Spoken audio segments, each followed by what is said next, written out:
ಹಾ ಮಾತಾಜಿ ಹೋಸ್ಟ್ ಆಗಿದ್ದೀರಾ. Okay Mataji, thank you. Hare Krishna. Hare Krishna.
ಓಂ ನಮೋ ಭಗವತೆ ವಾಸುದೇವಾಯ. ಓಂ ನಮೋ ಭಗವತೆ ವಾಸುದೇವಾಯ. ಓಂ ನಮೋ ಭಗವತೆ ವಾಸುದೇವಾಯ. ಶ್ರೀ ಶ್ರೀ ರಾಧಾ ಗೋವಿಂದರಿಗೆ, ಶ್ರೀಲ ಪ್ರಭುಪಾದರಿಗೆ, ಎಲ್ಲ ಶಿಕ್ಷಾ ಗುರುಗಳಿಗೆ ಮುಗಿಸಿದ ನಾನು ಈ ಕ್ಲಾಸನ್ನ ಓದೋದನ್ನ ಸ್ಟಾರ್ಟ್ ಮಾಡ್ತೇನೆ. ಹರೇ ಕೃಷ್ಣ. ಶ್ಲೋಕ 33. ಇತಿ ತೇ ವಿಹಿತಂ ತಾತ ಯತೇದಮನುಶ್ಚ ಪಶ್ಯತಿ ನಾಣ್ಯಸ್ ಭಗವತಃ ಕಿಂಚಿತ್ ಭಾವ್ಯಂ ಸದಸದಾತ್ಮಕಂ. ಇತಿ ಹೀಗೆ, ತೇ ನಿನಗೆ, ಅಭಿಹಿತಂ ವಿವರಿಸಿದ್ದೇನೆ, ತಾತ ನನ್ನ ಪ್ರಿಯ ಪುತ್ರನೇ, ಯಥಾ ಹೇಗೆ, ಇದಂ ಇವೆಲ್ಲವನ್ನು, ಅನುಪೃಶ್ಚಿಸಿ ಕೇಳಿದೆಯೋ, ನ ಎಂದಿಗೂ ಇಲ್ಲ, ಅನ್ಯತ್ ಉಳಿದುದೇನೋ, ಭಗವತಃ ದೇವೋತ್ತಮ ಪುರುಷನ ಆಚೆಗೆ, ಕಿಂಚಿತ್ ಸ್ವಲ್ಪವೂ, ಏನೊಂದು, ಭಾವ್ಯಂ ಭಾವಿಸುವ, ಸತ್ ಕಾರಣವು, ಅಸತ್ ಪರಿಣಾಮವು, ಆತ್ಮಕಂ ವಿಚಾರದಲ್ಲಿ. ಅನುವಾದ: ನನ್ನ ಪ್ರೀತಿಯ ಕುಮಾರನೇ, ನೀನು ನನ್ನಲ್ಲಿ ಕೇಳಿದುದನ್ನೆಲ್ಲ ನಾನು ನಿನಗೆ ಈ ರೀತಿಯಾಗಿ ವಿವರಿಸಿದ್ದೇನೆ. ಯಾವುದು ಇದೆಯೋ ಭೌತಿಕ ಮತ್ತು ಆಧ್ಯಾತ್ಮ ಪ್ರಪಂಚಗಳಲ್ಲಿ ಕಾರಣ ಅಥವಾ ಕಾರ್ಯವಾಗಿ, ಅದು ದೇವೋತ್ತಮ ಪುರುಷನನ್ನು ಅವಲಂಬಿಸಿದೆ ಎಂದು ಖಚಿತವಾಗಿ ತಿಳಿದುಕೋ. ಭಾವಾರ್ಥ: ಭಗವಂತನ ಶಕ್ತಿಗಳು ಭೌತಿಕ ಮತ್ತು ಆಧ್ಯಾತ್ಮಿಕ ಅಭಿವ್ಯಕ್ತಿಗಳಾಗಿ ವಿಶ್ವ ಪರಿಸರದಲ್ಲಿ ಹೊರಹೊಮ್ಮುತ್ತವೆ. ಅವು ಮೊದಲು ಕಾರಣಗಳಾಗಿ ಅನಂತರ ಕಾರ್ಯವಾಗಿ ಕೆಲಸ ಮಾಡುತ್ತವೆ. ಆದರೆ ಇವಕ್ಕೆ ಮೂಲ ಕಾರಣ ದೇವೋತ್ತಮ ಪರಮಪುರುಷನೇ. ಮೂಲ ಕಾರಣದ ಪರಿಣಾಮಗಳು ಇತರ ಪರಿಣಾಮಗಳಿಗೆ ಕಾರಣವಾಗುತ್ತವೆ. ಹೀಗೆಯೇ ನಿತ್ಯ ಅನಿತ್ಯದ ಕಾರಣ ಅಥವಾ ಪರಿಣಾಮವಾಗಿ ವರ್ತಿಸುತ್ತವೆ. ಏಕೆಂದರೆ ಭಗವಂತನು ಸಕಲ ವ್ಯಕ್ತಿಗಳ ಮತ್ತು ಸಕಲ ಶಕ್ತಿಗಳ ಮೂಲ ಕಾರಣನಾಗಿದ್ದಾನೆ. ಅವನನ್ನು ಬ್ರಹ್ಮ ಸಂಹಿತೆ ಮತ್ತು ಭಗವದ್ಗೀತೆಗಳಲ್ಲಿ ಸರ್ವ ಕಾರಣಗಳ ಕಾರಣನೆಂದು ಕರೆಯಲಾಗಿದೆ. ಬ್ರಹ್ಮ ಸಂಹಿತೆಯು 5.1 ದೃಢಪಡಿಸುತ್ತದೆ. ಈಶ್ವರ ಪರಮಕೃಷ್ಣ ಸಚ್ಚಿದಾನಂದ ವಿಗ್ರಹ ಅನಾದಿರಾದಿರ್ಗೋವಿಂದ ಸರ್ವ ಕಾರಣ ಕಾರಣಂ. ಭಗವದ್ಗೀತೆಯ 10.8 ಹೀಗೆ ಹೇಳಿದೆ: ಅಹಂ ಸರ್ವಸ್ವ ಪ್ರಭವೋ ಮತ್ತಃ ಸರ್ವಂ ಪ್ರವರ್ತತೆ ಇತಿ ಮತ್ವಾ ಭಜಂತೆ ಮಾಂ ಬುಧಭಾವ ಸಮಾನ್ವಿತಃ. ಆದ್ದರಿಂದ ಮೂಲ ಕಾರಣನು ವಿಗ್ರಹನು ಅಥವಾ ಸಾಕಾರನು. ನಿರಾಕಾರ ಆಧ್ಯಾತ್ಮ ಜ್ಯೋತಿಯಾದ ಬ್ರಹ್ಮ ಜ್ಯೋತಿಯು ಪರಬ್ರಹ್ಮ ಶ್ರೀಕೃಷ್ಣನ ಪರಿಣಾಮದಿಂದಾಗಿದೆ. ಬ್ರಾಹ್ಮಣ ಹಿ ಪ್ರತಿಷ್ಠಾಹಂ. ಶ್ಲೋಕ 34. ನ ಭಾರತಿ ಮೇಂಗ ಮೃಷೋಪಲಕ್ಷ್ಯತೆ ನ ವೈ ಕ್ವಚಿನ್ಮೇ ಮನಸೋ ಮೃಷಾಗತಿ ನ ಮೇಷೇ ಋಷಿಕಾಣಿ ಪತಂತ್ಯ ಸತ್ವತೆ ಎನ್ಮೇ ಹೃದ ಪ್ರಣವ್ಯವಥಾ ಧೃತೋ ಅರಿಹಿ.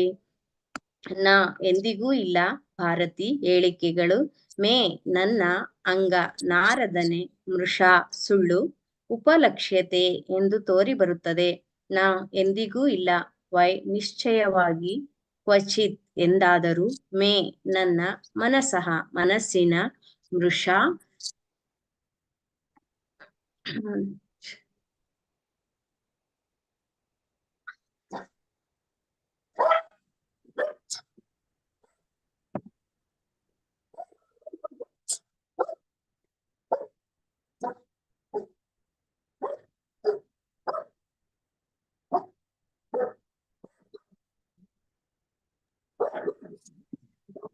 ಹರೇ ಕೃಷ್ಣ ಹರೇ ಕೃಷ್ಣ ಮಾತಾಜಿ, ಒಂದ್ ನಿಮಿಷ, ಇದು ಬ್ಯಾಟ್ರಿ ಹೋಗ್ತಾ ಇದೆ ಅದಕ್ಕೆ ಸಾರಿ. ಶ್ಲೋಕ 34. ನಾ ಭಾರತಿ ಮೇಂಗಾ ಮೃಷೋಪಲಕ್ಷ್ಯತೆ ನಾ ವೈ ಕ್ವಚಿನೇ ಮನಸೋ ಮೃಷಾಗತಿ ನ ಮೇ ಋಷಿ ಗಾಣಿ ಪತಂತ್ಯಸ್ಪಸತ್ಪತೆ ಎನ್ಮೇ ಹೃದೌತ್ಕಣ್ವತಾ ಧೃತೋ ಹರಿಹಿ ನಾ ಎಂದಿಗೂ ಇಲ್ಲ ಭಾರತಿ ಏಳಿಕೆಗಳು ಮೇ ನನ್ನ ಅಂಗ ನಾರದನೆ ಮೃಷ ಸುಳ್ಳು ಉಪಲಕ್ಷ್ಯತೆ ಎಂದು ತೋರಿ ಬರುತ್ತದೆ ನಾ ಎಂದಿಗೂ ಇಲ್ಲ ವೈ ನಿಶ್ಚಯವಾಗಿ ಕ್ವಚಿತ್ ಎಂದಾದರೂ ಮೇ ನನ್ನ ಮನಸಃ ಮನಸ್ಸಿನ ಮೃಷ ಸುಳ್ಳು ಗತಿಹಿ ಪ್ರಗತಿಯು ನ ಇಲ್ಲ ಮೇ ನನ್ನ ಋಷಿಕಾಣಿ ಇಂದ್ರಿಯಗಳು ಪತಂತಿ ಅವನತಿಗೊಳ್ಳುತ್ತಿವೆ ಅಸತ್ಪತೆ ಅನಿತ್ಯ ಮಾರ್ಗದಲ್ಲಿ ಎತ್ ಏಕೆಂದರೆ ಮೇ ನನ್ನ ಹೃದಯವು ಔತ್ಕಂಠ್ಯವಥ ಅತಿ ಉತ್ಸಾಹದಿಂದ ಧೃತಃ ಧರಿಸಲಾದ ಅರಿಹಿ ದೇವೋತ್ತಮ ಪರಮಪುರುಷನು. ಅನುವಾದ. ಹೇ ನಾರದ, ನಾನು ದೇವೋತ್ತಮ ಪರಮಪುರುಷನಾದ ಹರಿಯ ಪಾದ ಪದ್ಮಗಳನ್ನು ಅತ್ಯುತ್ಸಾಹದಿಂದ ಹಿಡಿದಿರುವೆ. ಅದರಿಂದಾಗಿ ನಾನು ನುಡಿದುದು ಯಾವುದು ಎಂದೂ ಸುಳ್ಳಾಗಿಲ್ಲ. ನನ್ನ ಮನೋಗತಿಯು ವಿಚಲಿತವಾಗಿಲ್ಲ. ನನ್ನ ಇಂದ್ರಿಯಗಳು ವಿಷಯದ ಅನಿತ್ಯ ವ್ಯಾಮೋಹದಿಂದ ಎಂದೂ ಪತನಗೊಂಡಿಲ್ಲ. ಭಾವಾರ್ಥ. ಬ್ರಹ್ಮನೇ, ನಾರದನಿಗೆ ವೇದ ಜ್ಞಾನದ ಮೊದಲ ಉಪದೇಶಕ. ನಾರದರು ಈ ದಿವ್ಯ ಜ್ಞಾನವನ್ನು ಲೋಕಾದ್ಯಂತ ವಿತರಿಸಿದವರು. ಅವರು ಈ ಕೆಲಸವನ್ನು ತಮ್ಮ ಶಿಷ್ಯರಾದ ವೇದವ್ಯಾಸ ಮತ್ತು ಇತರರ ಮೂಲಕ ಮಾಡಿದರು. ವೇದ ಜ್ಞಾನವನ್ನ ಅನುಸರಿಸುವವರು ಬ್ರಹ್ಮನ ಹೇಳಿಕೆಗಳನ್ನು ಸತ್ಯವಚನಗಳೆಂದು ಸ್ವೀಕರಿಸುತ್ತಾರೆ. ಹೀಗೆ ಸೃಷ್ಟಿಯ ಮೊದಲಿನಿಂದ ಅನಾದಿ ಕಾಲದಿಂದ ಈ ದಿವ್ಯ ಜ್ಞಾನವು ಶಿಷ್ಯ ಪರಂಪರೆಯ ಮೂಲಕ ವಿಶ್ವದ್ಯಾಂತ ಅನಾದಿ ಕಾಲದಿಂದ ಈ ದಿವ್ಯ ಜ್ಞಾನವು ಶಿಷ್ಯ ಪರಂಪರೆಯ ಮೂಲಕ ವಿಶ್ವಾದ್ಯಂತ ವಿತರಣೆಗೊಂಡಿದೆ.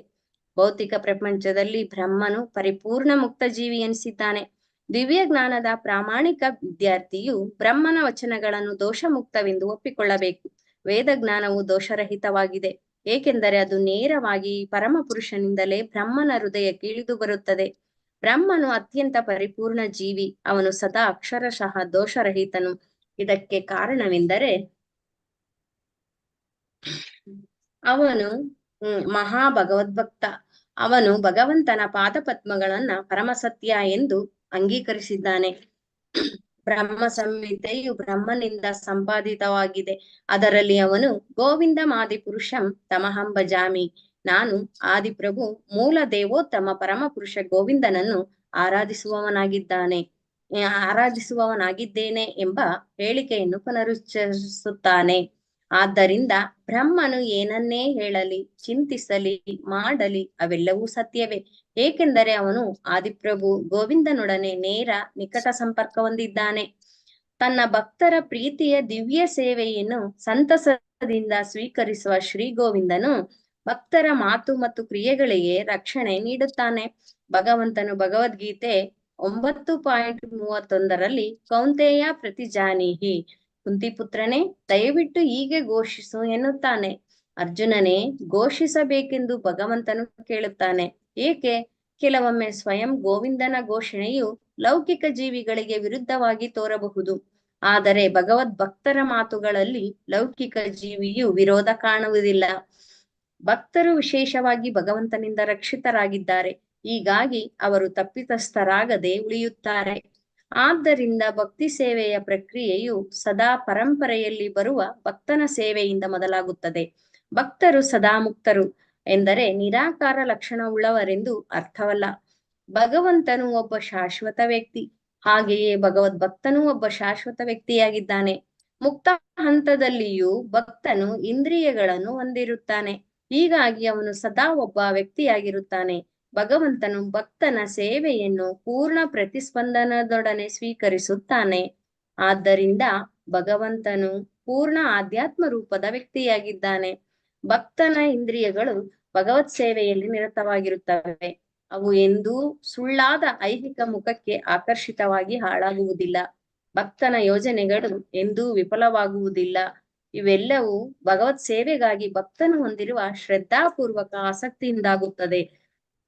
ಇದೇ ಸಿದ್ಧಿಯ ಮತ್ತು ಮುಕ್ತಿಯ ಪ್ರಮಾಣ. ಬ್ರಹ್ಮನಿಂದ ಆರಂಭವಾಗಿ ಮಾನವನವರೆಗೆ ಯಾರೇ ಆದರೂ ಆದಿ ಪ್ರಭು ಪರಮ ಪುರುಷ ಶ್ರೀ ಕೃಷ್ಣನಲ್ಲಿ ಅತ್ಯುತ್ಸಾಹದ ಅನುರಾಗವಿರಿಸುವುದರಿಂದಲೇ ಕೂಡಲೇ ಮುಕ್ತಿ ಪಥಗಾಮಿಗಳಾಗುತ್ತಾರೆ. ಭಗವಂತನು ಭಗವದ್ಗೀತೆ 14.26 ಇದನ್ನ ದೃಢಪಡಿಸುತ್ತಾನೆ. ಮಾಂಚಾಯೋ ಅವ್ಯಭಿಚಾರೇಣ ಭಕ್ತಿ ಯೋಗೇನ ಸೇವತೆ ಸ ಗುಣಾನ್ ಸಮತೀತಾನ್ ಬ್ರಹ್ಮ ಭೂಯಾಯ ಕಲ್ಪತೆ. ಆದ್ದರಿಂದ ಯಾರೇ ಆದರೂ ದೇವೋತ್ತಮ ಪರಮ ಪುರುಷನೊಂದಿಗೆ ದಿವ್ಯ ಪ್ರೇಮಯುಕ್ತ ಸೇವಾ ಸಂಬಂಧದಲ್ಲಿ ಹೃದಯ ಆತ್ಮಗಳಿಂದ ನಿಕಟ ಸಂಪರ್ಕ ಹೊಂದಲು ಆಗಿದ್ದರೆ ಅವನು ತನ್ನ ಮಾತು ಕೃತಿಗಳಲ್ಲಿ ಚ್ಯುತಿರಹಿತನಾಗಿರುತ್ತಾನೆ. ಕಾರಣವೆಂದರೆ ಪರಮ ಪುರುಷನು ಪರಮ ಸತ್ಯವಾಗಿದ್ದಾನೆ. ಯಾವುದನ್ನಾದರೂ ಪ್ರಾಮಾಣಿಕವಾಗಿ ಪರಮ ಸತ್ಯದೊಂದಿಗೆ ಸಂಯೋಜಿಸಿದರೆ ಅದು ಅದರ ದಿವ್ಯ ಗುಣವನ್ನೇ ಪಡೆಯುತ್ತದೆ. ಇದಕ್ಕೆ ಬದಲಾಗಿ ಭೌತಿಕ ವಿಜ್ಞಾನ ಮತ್ತು ಜ್ಞಾನದ ಬಲದಿಂದ ಪರಮ ಸತ್ಯದೊಂದಿಗೆ ಸಂಪರ್ಕವಿಲ್ಲದೆ ಎಷ್ಟೇ ಊಹಾತ್ಮಕ ಚಿಂತನೆ ಮಾಡಿದರೂ ಅದು ಲೌಕಿಕ ಮಿಥ್ಯೆ ಎನಿಸುತ್ತದೆ ಹಾಗೂ ವಿಫಲವಾಗುತ್ತದೆ.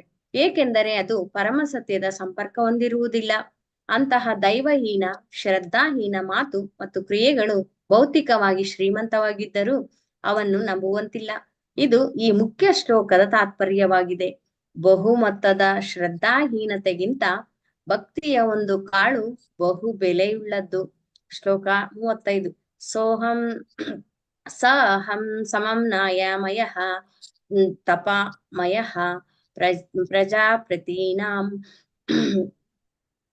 ಅಭಿವಂದಿತಾ ಪತಿಃ ಆಸ್ಥಾಯ ಯೋಗಂ ನಿಪುಣಂ ಸಮಾಹಿತಃ ಸ್ತಂ ನಾದ್ಯ ಗಚ್ಚಮ್ಯೇತ ಆತ್ಮಸಂಭವಃ. ಅರ್ಥ: ಸ ಅಹಂ ನಾನು, ನಾನು ಬ್ರಹ್ಮನು, ಸಮ್ಮಾಯ ಮಯಃ ವೈದಿಕ ಜ್ಞಾನದ ಗುರು ಶಿಷ್ಯ ಪರಂಪರೆಯ ಸರಪಳಿಯಲ್ಲಿ, ತಪಃ ಮಯಃ ಸಕಲ ತಪಸ್ಸುಗಳನ್ನು ಯಶಸ್ವಿಯಾಗಿ ಆಚರಿಸಿ, ಪ್ರಜಾಪತೀನಾಂ ಜೀವಿಗಳ ಪಿತೃಗಳೆಲ್ಲರ, ಅಭಿವಂದಿತಃ ವಂದನಾರ್ಹವಾಗಿ, ಪತಿ ಸ್ವಾಮಿಯು, ಆಸ್ಥಾಯ ಯಶಸ್ವಿಯಾಗಿ ಅಭ್ಯಾಸ ಮಾಡಿದೆನು, ಯೋಗಂ ಯೋಗ ಶಕ್ತಿಯನ್ನು, ನಿಪುಣಂ ಬಹು ಪರಿಣಿತನನ್ನು, ಸಮಾಹಿತಃ ಸಾಕ್ಷಾತ್ಕಾರ ಹೊಂದಿ, ತಂ ಪರಮ ಪ್ರಭುವನ್ನು ನ ಅದ್ಯ ಗಚ್ಚಂ ಸರಿಯಾಗಿ ತಿಳಿದುಕೊಳ್ಳಲಿಲ್ಲ, ಯತಃ ಯಾರಿಂದ, ಆತ್ಮ ತನ್ನ, ಸಂಭವ ಜನನವು. ಅನುವಾದ: ನಾನು ವೇದಜ್ಞಾನದ ಶಿಷ್ಯ ಪರಂಪರೆಯಲ್ಲಿ ಪರಿಪೂರ್ಣನಾದ ಮಹಾಬ್ರಹ್ಮನೆಂದು ತಿಳಿಯಲ್ಪಟ್ಟಿದ್ದೇನೆ. ನಾನು ತಪಸ್ಸುಗಳನ್ನು ಆಚರಿಸಿದ್ದೇನೆ, ಯೌಗಿಕ ಶಕ್ತಿಗಳಲ್ಲಿ ಹಾಗೂ ಆತ್ಮ ಸಾಕ್ಷಾತ್ಕಾರದಲ್ಲಿ ನಿಪುಣನಾಗಿದ್ದೇನೆ. ಜೀವಿಗಳ ಮಹಾಪಿತಾಮಹರು ನನ್ನನ್ನು ಹಾಗೆಂದು ಗುರುತಿಸಿದ್ದಾರೆ. ಅವರು ನನಗೆ ಗೌರವಪೂರ್ವಕವಾಗಿ ನಮಸ್ಕರಿಸುತ್ತಾರೆ. ಹಾಗಿದ್ದರೂ ನನ್ನ ಜನನದ ಮೂಲವಾದ ಅವನನ್ನು ನಾನು ಅರ್ಥ ಮಾಡಿಕೊಳ್ಳಲಾರೆ. ಭಾವಾರ್ಥ: ಬ್ರಹ್ಮಾಂಡದೊಳಗಿನ ಸಕಲ ಜೀವಿಗಳಲ್ಲಿ ಬ್ರಹ್ಮನು ಶ್ರೇಷ್ಠನಾದವನು. ಅವನು ಅಪಾರ ವೇದ ಜ್ಞಾನ, ತಪಸ್ಸು, ವ್ರತ, ಯೋಗ ಶಕ್ತಿ, ಆತ್ಮ ಸಾಕ್ಷಾತ್ಕಾರಗಳನ್ನು ಪಡೆದಿದ್ದಾನೆ. ಜೀವಿಗಳ ಪಿತೃಗಳಾದ ಮಹಾ ಪ್ರಜಾಪತಿಗಳಿಂದ ಪೂಜೆಗೊಳ್ಳುತ್ತಾನೆ. ಹಾಗಿದ್ದರೂ ಬ್ರಹ್ಮನು ತಾನು ಪರಮಪ್ರಭುವನ್ನ ತಿಳಿಯಲು ವಿಫಲನಾಗಿದ್ದೇನೆ ಎಂದು ಒಪ್ಪಿಕೊಳ್ಳುತ್ತಾನೆ. ಪರಮಪ್ರಭುವನ್ನ ಅರಿಯಲು ಈ ಅರ್ಹತೆಗಳು ಸಾಕಾಗವು. ಬ್ರಹ್ಮನು ಹೃತ್ಪೂರ್ವಕವಾಗಿ ಅವನ ಸೇವೆ ಮಾಡಲು ಪ್ರಯತ್ನಿಸಿದನು. ಆಗ ಅವನು ಭಗವಂತನನ್ನು ಸ್ವಲ್ಪ ಮಾತ್ರ ಅರಿತುಕೊಂಡನು. ಅದು ಭಕ್ತಿ ಸೇವಾ ಭಾವವಾಗಿತ್ತು. ಆದ್ದರಿಂದ ಸೇವೆಗಾಗಿ ಪ್ರಾಮಾಣಿಕವಾದ ಕಾತರ ಭಾವವುಳ್ಳವರು ಮಾತ್ರ ಭಗವಂತನನ್ನು ಅರಿಯಬಹುದು. ಸಾಕಷ್ಟು ಭೌತಿಕ ಅರ್ಹತೆಯನ್ನು ಪಡೆದ ವಿಜ್ಞಾನಿಯಿಂದ, ಊಹಾತ್ಮಕ ಚಿಂತಕನಿಂದ ಯೋಗ ಶಕ್ತಿಯನ್ನು ಗಳಿಸುವುದರಿಂದ ಇದು ಸಾಧ್ಯವಿಲ್ಲ. ಈ ಸಂಗತಿಯನ್ನು ಭಗವದ್ಗೀತೆಯಲ್ಲಿ 18.54-55 ಸ್ಪಷ್ಟವಾಗಿ ಸಮರ್ಥಿತವಾಗಿದೆ. ಬ್ರಹ್ಮಭೂತ ಪ್ರಸನ್ನಾತ್ಮನ ಶೋಚತಿ ನ ಕಾಂಕ್ಷತಿ ಸಮಃ ಸರ್ವೇಷು ಭೂತೇಷು ಮದ್ಭಕ್ತಿ ಲಭತೆ ಪರಂ ಭಕ್ತ್ಯಾ ಮಾಮಭಿಜಾನಾತಿ ಯಾವಾನೆಚ್ಚಾಸ್ಮಿ ತತ್ವತಃ ತಥೋ ಮಾಂ ತತ್ವತೋ ಜ್ಞಾತ್ವಾ ವಿಶತೆ ತತ್ತನಂತರಂ. ಆತ್ಮ ಸಾಕ್ಷಾತ್ಕಾರ, ವೇದ ಜ್ಞಾನದ ಅತ್ಯುನ್ನತ ಅರ್ಹತೆಗಳು, ತಪಸ್ಸು ಮುಂತಾದವು ಭಕ್ತಿ ಸೇವಾ ಪಥದಲ್ಲಿ ಒಬ್ಬನಿಗೆ ಸಹಾಯಕವಾಗಬಹುದು. ಆದರೆ ಆಗಲೂ ಅವನು ಭಕ್ತಿ ಸೇವೆಯಲ್ಲಿ ವಿಫಲವಾಗಿ ಅಪರಿಪೂರ್ಣನಾಗಿಯೇ ಉಳಿಯುತ್ತಾನೆ. ಆ ಆತ್ಮ ಸಾಕ್ಷಾತ್ಕಾರದ ಸ್ಥಿತಿಯಲ್ಲಿಯೂ ಅವನು ವಾಸ್ತವಿಕ ಪರಮ ಪುರುಷನನ್ನು ತಿಳಿಯಲಾರನು. ಆತ್ಮ ಸಾಕ್ಷಾತ್ಕಾರದಿಂದ ಭಕ್ತನಾಗುವ ಅರ್ಹತೆ ಪ್ರಾಪ್ತವಾಗುತ್ತದೆ. ಭಕ್ತನು ಸೇವಾಭಾವದಿಂದ ಮಾತ್ರ ಕ್ರಮೇಣ ದೇವೋತ್ತಮ ಪರಮಪುರುಷನನ್ನು ತಿಳಿಯಬಹುದು. ಆದರೆ ವಿಶತೆ ಎಂಬುದನ್ನ ಪರಮಪುರುಷನ ಅಸ್ತಿತ್ವದೊಂದಿಗೆ ಲೀನವಾಗುವುದೆಂದು ಅನರ್ಥ ಮಾಡಬಾರದು. ಐಹಿಕ ಅಸ್ತಿತ್ವದಲ್ಲೂ ವ್ಯಕ್ತಿಯು ಭಗವಂತನ ಅಸ್ತಿತ್ವದೊಂದಿಗೆ ಲೀನವಾಗುತ್ತಾನೆ. ಐಹಿಕ ಭೋಗಾಸಕ್ತನಾರೂ ಆತ್ಮವನ್ನ ಭೌತ ವಸ್ತುವಿನಿಂದ ಬೇರ್ಪಡಿಸಲಾರನು. ಏಕೆಂದರೆ ಆತ್ಮವು ಭಗವಂತನ ಬಹಿರಂಗ ಶಕ್ತಿಯಲ್ಲಿ ಲೀನವಾಗಿದೆ. ಸಾಮಾನ್ಯ ವ್ಯಕ್ತಿಯು ಹಾಲಿನಿಂದ ಬೆಣ್ಣೆಯನ್ನು ಬೇರ್ಪಡಿಸಲಾರ. ಹಾಗೆಯೇ ಸ್ವಲ್ಪ ಭೌತಿಕ ಅರ್ಹತೆಯನ್ನು ಪಡೆಯುವುದರಿಂದ ಜಡದಲ್ಲಿ ಲೀನವಾದ ಆತ್ಮವನ್ನ ಯಾರೂ ಬೇರ್ಪಡಿಸಲಾರರು. ಭಕ್ತಿಯಿಂದ ವಿಶತೆ ಎಂದರೆ ವ್ಯಕ್ತಿಗತವಾಗಿ ಭಗವಂತನ ಸಂಘದಲ್ಲಿ ಭಾಗವಹಿಸಲು ಶಕ್ತನಾಗುವುದು ಎಂದು ಅರ್ಥ.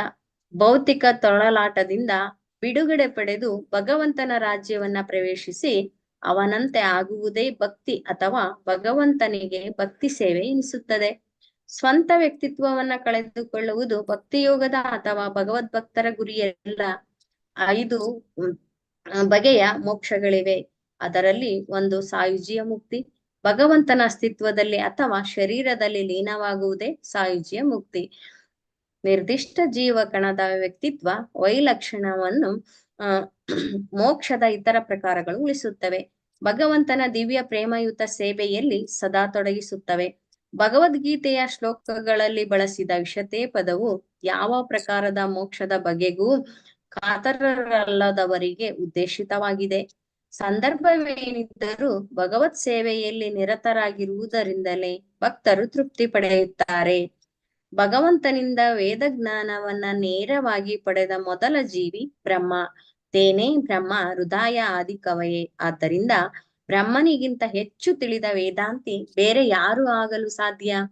ವೇದಗಳಲ್ಲಿ ಪರಿಪೂರ್ಣ ಜ್ಞಾನ ಪಡೆದಿದ್ದೇನೆ, ಆದರೂ ಭಗವಂತನ ಮಹಿಮೆಗಳನ್ನ ಅರಿಯಲು ನನಗೆ ಸಾಧ್ಯವಾಗಲಿಲ್ಲ ಹೀಗೆಂದು ಬ್ರಹ್ಮನೇ ಒಪ್ಪಿಕೊಳ್ಳುತ್ತಾನೆ. ಯಾರು ಬ್ರಹ್ಮನಿಗಿಂತ ದೊಡ್ಡವರಲ್ಲ. ಆಗಿದ್ದಾಗ ವೇದಾಂತಿ ಎನಿಸಿಕೊಂಡವನು ಪರಿಪೂರ್ಣವಾಗಿ ಪರಮ ಸತ್ಯವನ್ನು ಹೇಗೆ ತಿಳಿಯಬಲ್ಲ? ಆದ್ದರಿಂದ ಅಂತಹ ವೇದಾಂತಿಯು ಭಕ್ತಿ ವೇದಾಂತ ಅಥವಾ ವೇದಾಂತದೊಂದಿಗೆ ಭಕ್ತಿಯಲ್ಲಿ ತರಬೇತಿ ಪಡೆಯದೆ ಭಗವಂತನ ಅಸ್ತಿತ್ವದಲ್ಲಿ ಪ್ರವೇಶಿಸಲಾರ.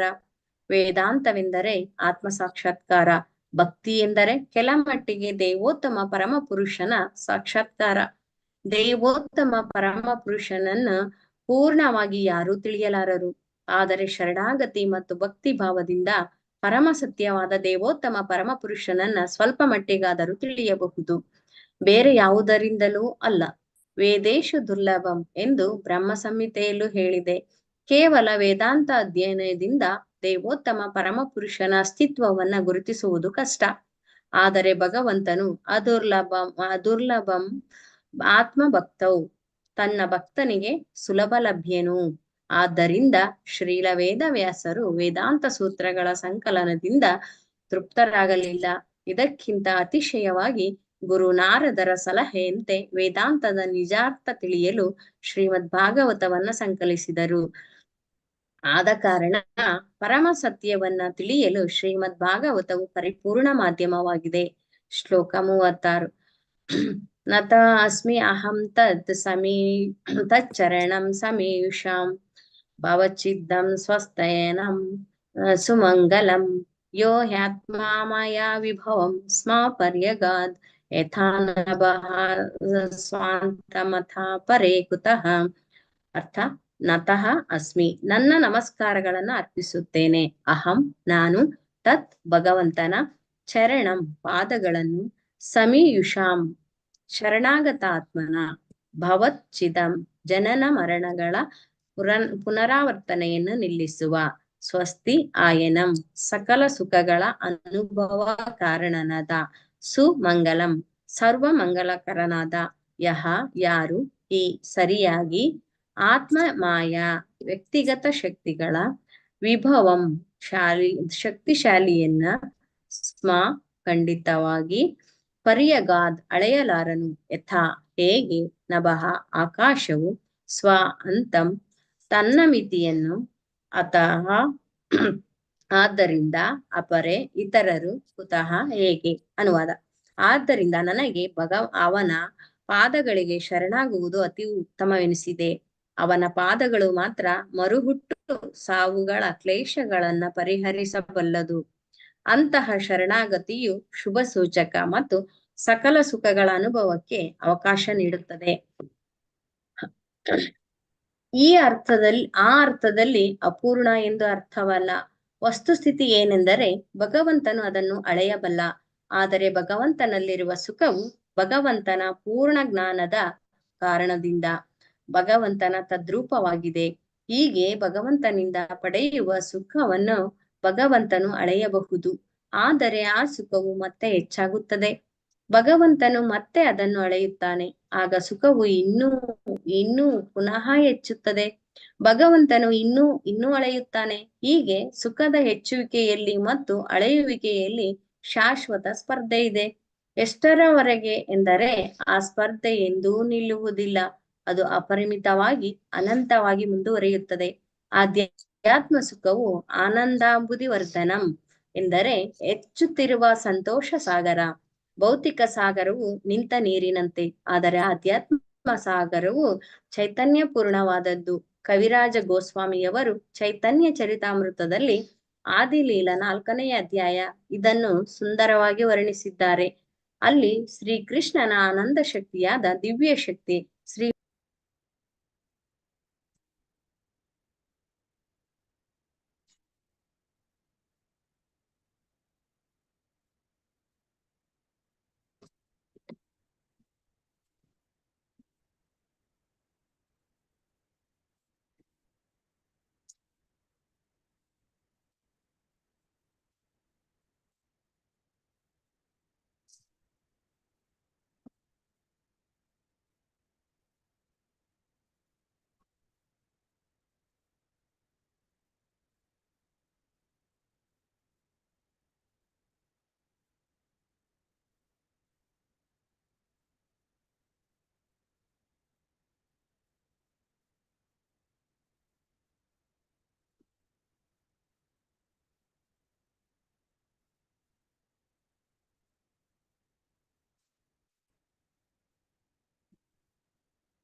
ಹರೇ ಕೃಷ್ಣ. ಕೇಳಿಸ್ತಿದೆಯಾ ಮಾತಾಜಿ? ಈಗ ಕೇಳಿಸ್ತದೆ. ಹರೇ ಕೃಷ್ಣ. ಹೌದು ಮಾತಾಜಿ, ಇವಾಗ ಕೇಳಿಸ್ತದೆ. ಶೇರ್ ಮಾಡ್ತೀರಾ?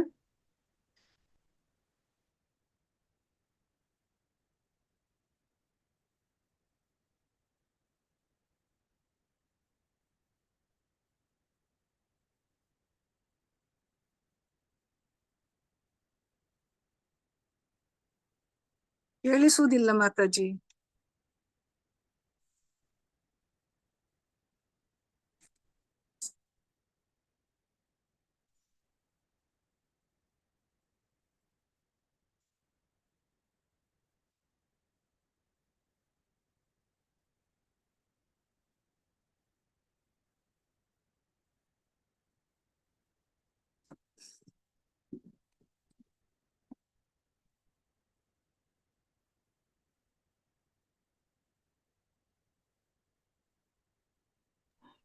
ಪ್ರವೀಣ ಮಾತಾಜಿ ಅವ್ರದ್ದು ನೆಟ್ವರ್ಕ್ ಇಶ್ಯೂ ಆಗಿ ಲೆಫ್ಟ್ ಆಗಿದೆ.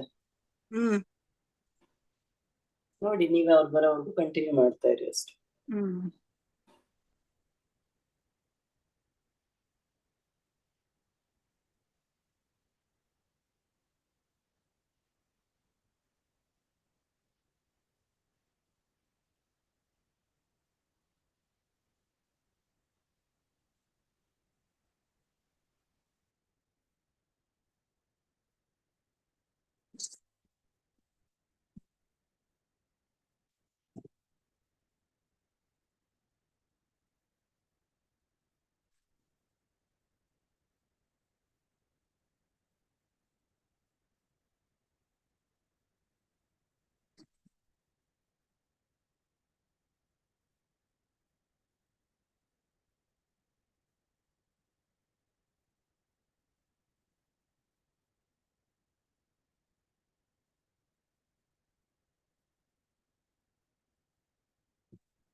ಹರೇ ಕೃಷ್ಣ ಮಾತಾಜಿ.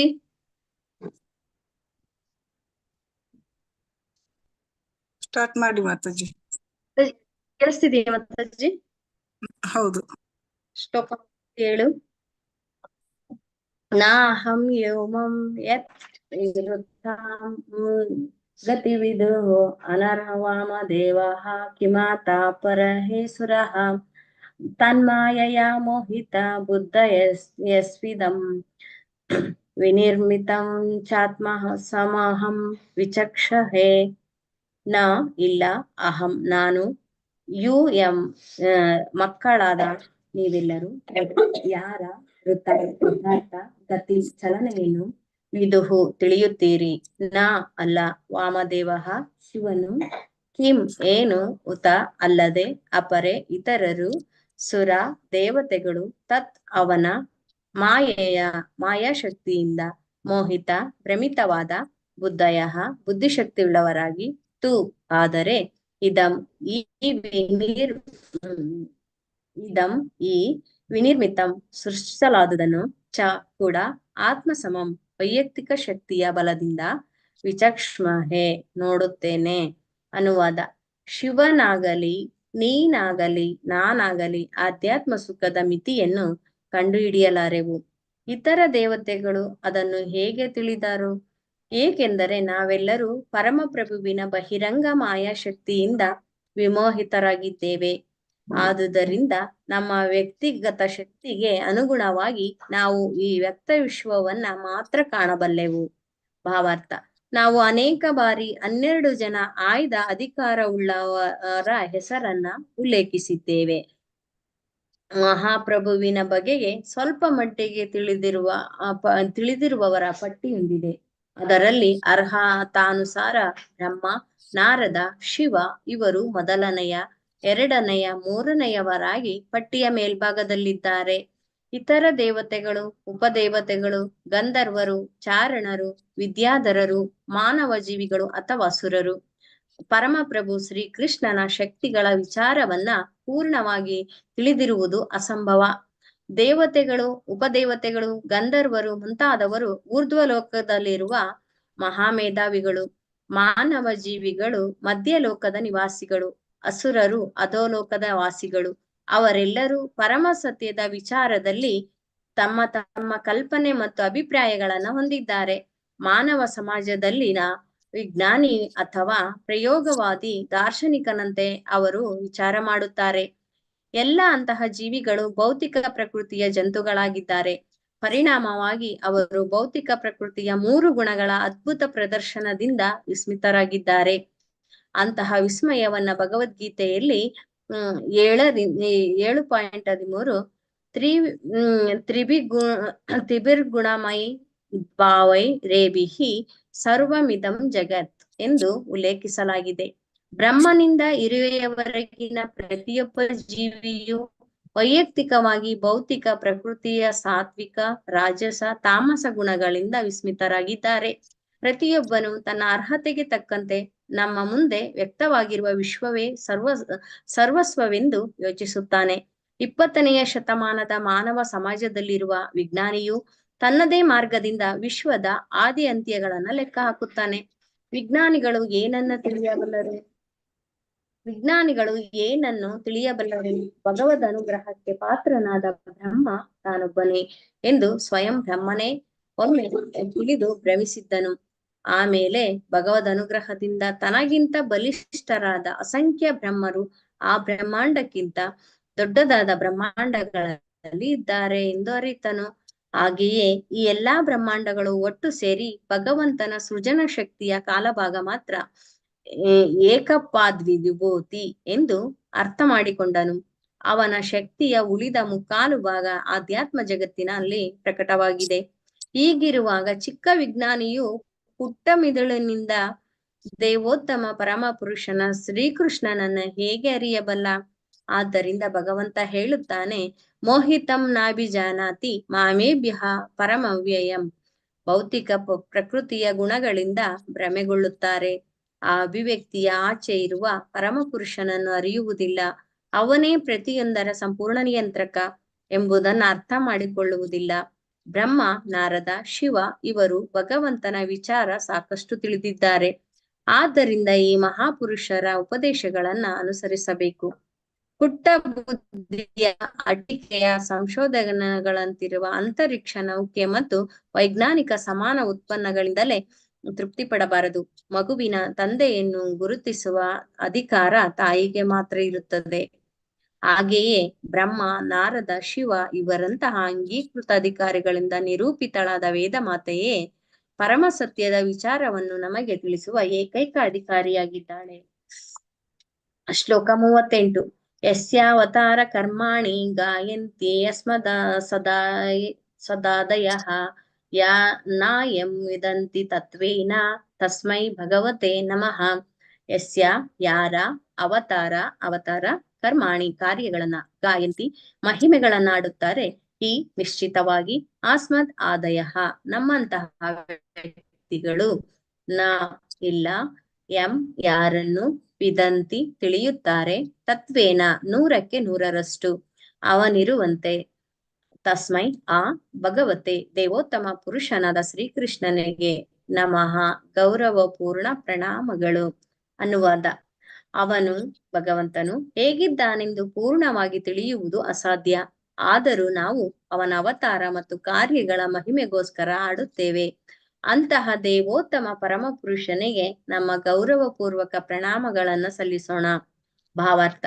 ಸ್ಥೂಲವಾದ ಭೌತಿಕ ಇಂದ್ರಿಯಗಳಿಂದ ಭಗವಂತನ ದಿವ್ಯನಾಮ, ರೂಪ, ಗುಣ, ಲೀಲೆಗಳು, ಸಾಧನ ಸಾಮಗ್ರಿಗಳು, ವ್ಯಕ್ತಿತ್ವ ಮುಂತಾದವನ್ನ ಕಾಣುವುದು ಅಸಾಧ್ಯವೆನ್ನಲಾಗಿದೆ. ಆದರೆ ಇಂದ್ರಿಯಗಳು ಶ್ರವಣ, ಕೀರ್ತನ, ಸ್ಮರಣ, ದೇವರ ಪವಿತ್ರ ಪಾದಕಮಲಗಳ ಅರ್ಚನೆ ಮುಂತಾದ ಪ್ರಕ್ರಿಯೆಗಳಿಂದ ಶುದ್ಧವಾಗಬೇಕು. ಆಗ ಭಕ್ತಿ ಸೇವೆಯ ಗುಣವೃದ್ಧಿಗನುಗುಣವಾಗಿ ಭಗವಂತನು ಸ್ವಯಂ ಗೋಚರಿಸುತ್ತಾನೆ. ಯೇ ಯಥಾ ಮಾಂ ಪ್ರಪದ್ಯಂತೆ ನಾವು ಬಯಸಿದೊಡನೆ ಅವನು ಪ್ರತ್ಯಕ್ಷನಾಗಬೇಕೆಂದಿಲ್ಲ. ಆಜ್ಞೆ ಮಾಡಿದೊಡನೆ ಒದಗಿಸುವ ಪ್ರತಿನಿಧಿಯಂತೆ ಭಗವಂತನನ್ನ ನಿರೀಕ್ಷಿಸಬಾರದು. ಬ್ರಹ್ಮ, ನಾರದ ಮತ್ತು ಅಂತಹ ಅಧಿಕಾರಯುತರ ಶಿಷ್ಯ ಪರಂಪರೆಯಲ್ಲಿ ಬಂದ ಪೂರ್ವಜರು ತೋರಿದ ದಾರಿಯನ್ನ ಅನುಸರಿಸಬೇಕು.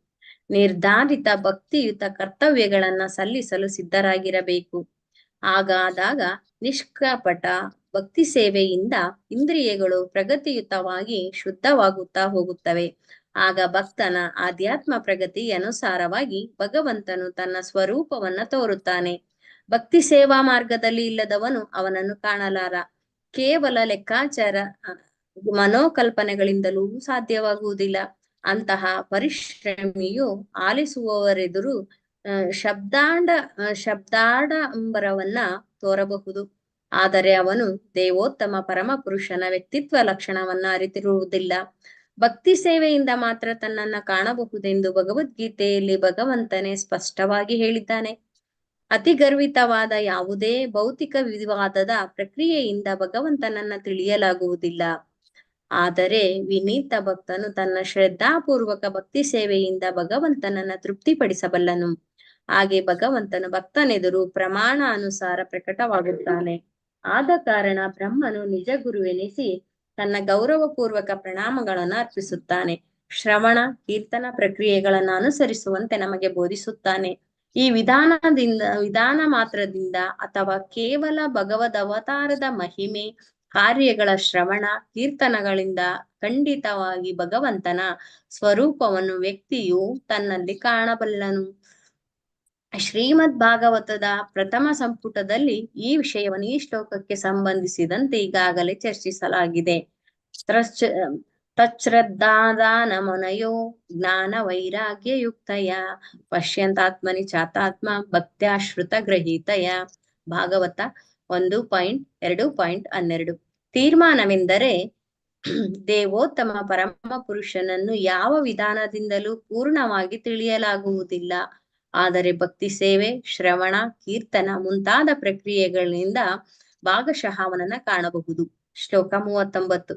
ಸ ಏಷ ಆದ್ಯಃ ಪುರುಷ ಕಲ್ಪೆ ಕಲ್ಪೆ ಸೃಜತ್ ತ್ಯಜ ಆತ್ಮಾನಾತ್ಮಾನಂ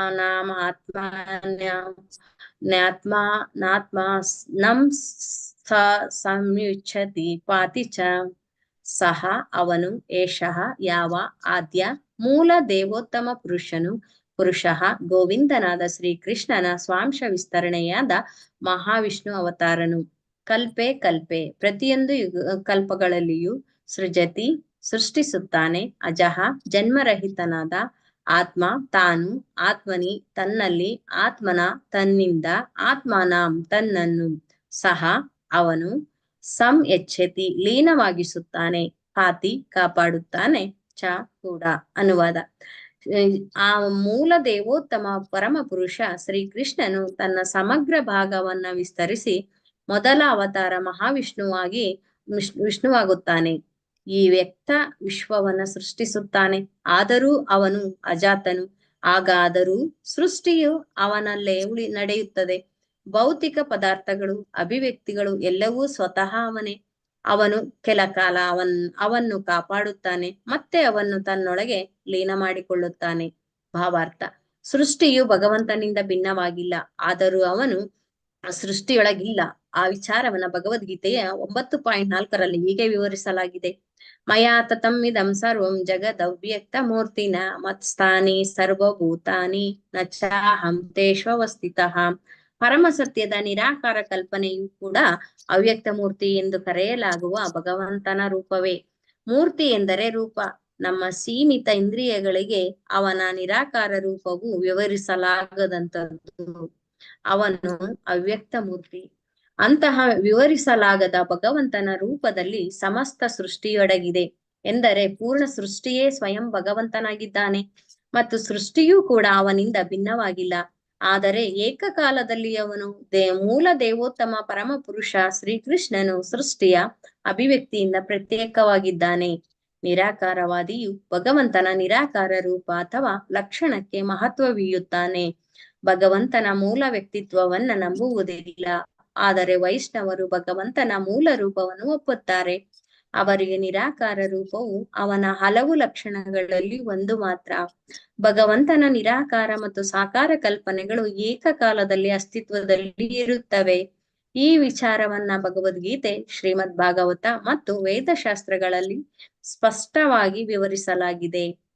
ಇದು ಮಾನವ ಬುದ್ಧಿಯು ಅರಗಿಸಿಕೊಳ್ಳಲಾರದ ವಿಚಾರ. ಧರ್ಮ ಗ್ರಂಥಗಳ ಅಧಿಕಾರವನ್ನು ಸುಮ್ಮನೆ ಒಪ್ಪಿಕೊಳ್ಳಬೇಕು. ಭಗವಂತನ ಭಕ್ತಿ ಸೇವಾ ಪ್ರಗತಿಯಿಂದ ಮಾತ್ರ ಕಾರ್ಯತಃ ಸಾಕ್ಷಾತ್ಕರಿಸಿಕೊಳ್ಳಬಹುದು. ಮನೋಕಲ್ಪನೆ ಅಥವಾ ಅನುಗಮನ ತರ್ಕದಿಂದ ಅಸಾಧ್ಯ. ನಿರಾಕಾರವಾದಿಗಳು ಹೆಚ್ಚು ಕಡಿಮೆ ಅನುಗಮನ ತರ್ಕವನ್ನೇ ಅವಲಂಬಿಸಿರುತ್ತಾರೆ. ಹೀಗಾಗಿ ಮೂಲ ದೇವೋತ್ತಮ ಪರಮ ಪುರುಷ ಶ್ರೀಕೃಷ್ಣನ ಬಗ್ಗೆ ಸದಾ ಅಂಧಕಾರದಲ್ಲೇ ಇರುತ್ತಾರೆ. ಎಲ್ಲ ವೇದಶಾಸ್ತ್ರಗಳಲ್ಲಿಯೂ ಪ್ರತಿಯೊಂದನ್ನು ಸ್ಪಷ್ಟವಾಗಿ ಹೇಳಲಾಗಿದ್ದರೂ ಅವರ ಶ್ರೀಕೃಷ್ಣನ ಕಲ್ಪನೆ ಸ್ಪಷ್ಟವಾಗಿಲ್ಲ.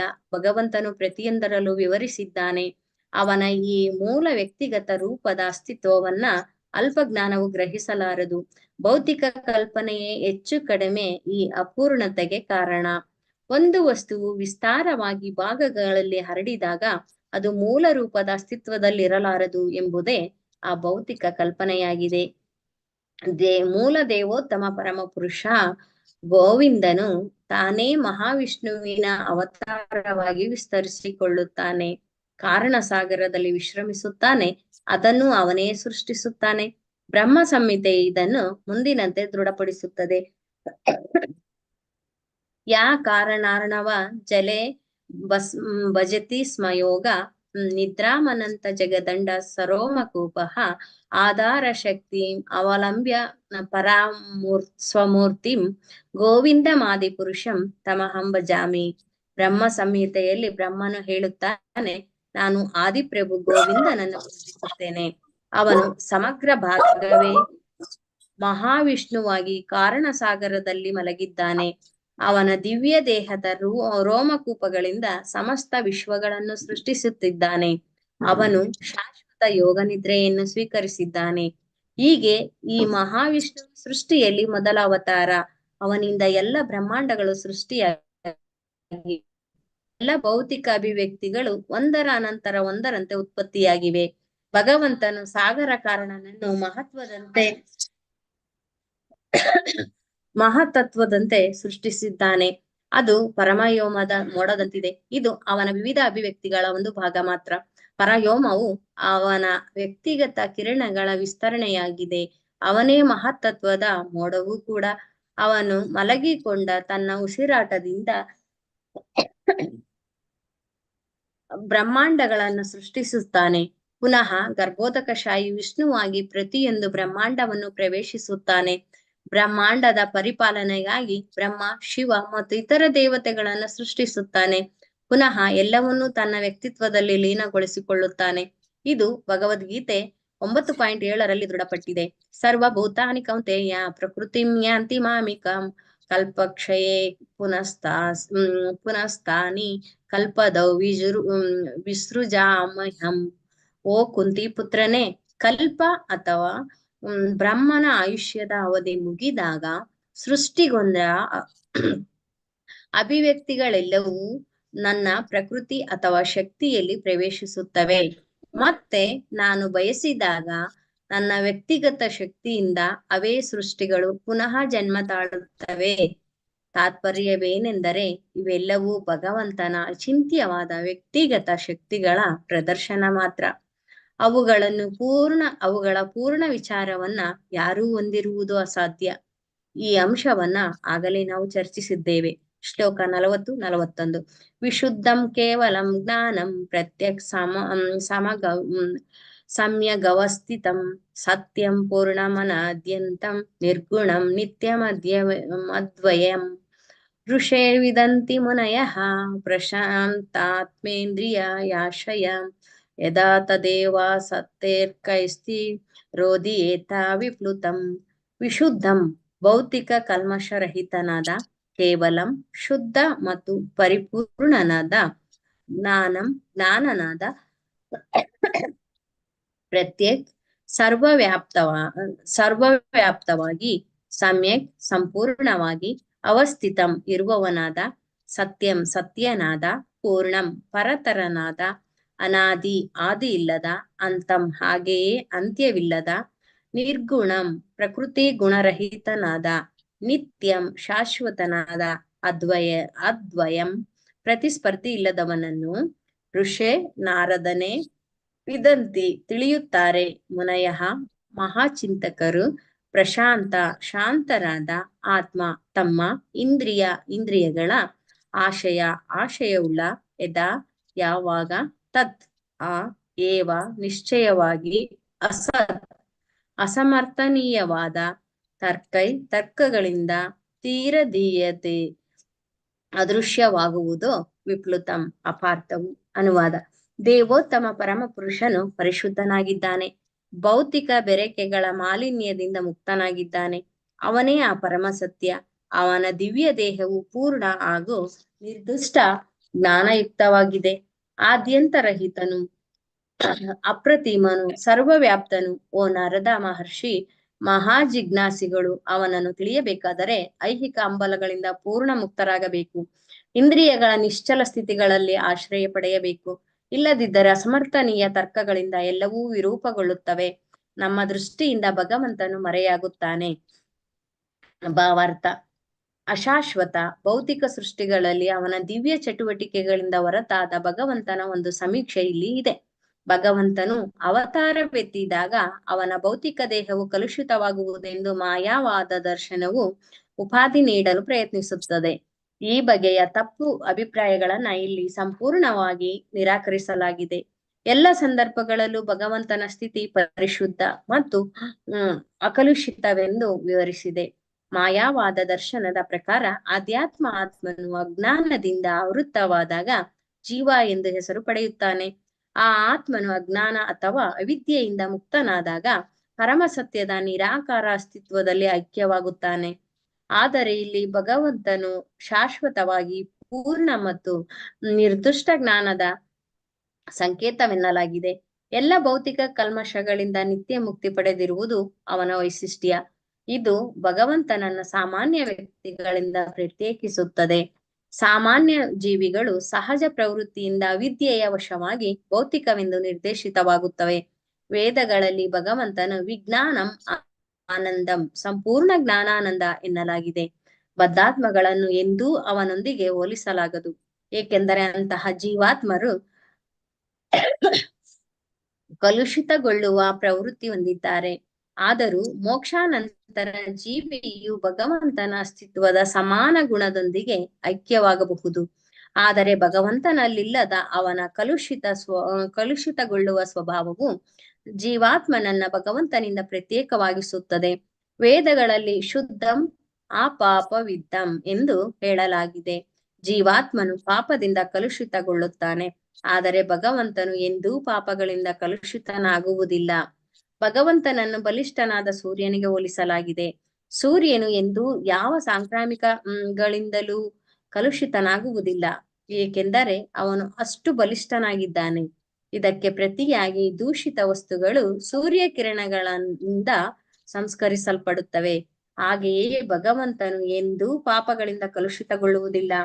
ಪ್ರತಿಯಾಗಿ ಪಾಪಿ ಜೀವಿಗಳು ಭಗವಂತನ ಸಂಪರ್ಕದಿಂದ ಶುದ್ಧಿಗೊಳ್ಳುತ್ತಾರೆ.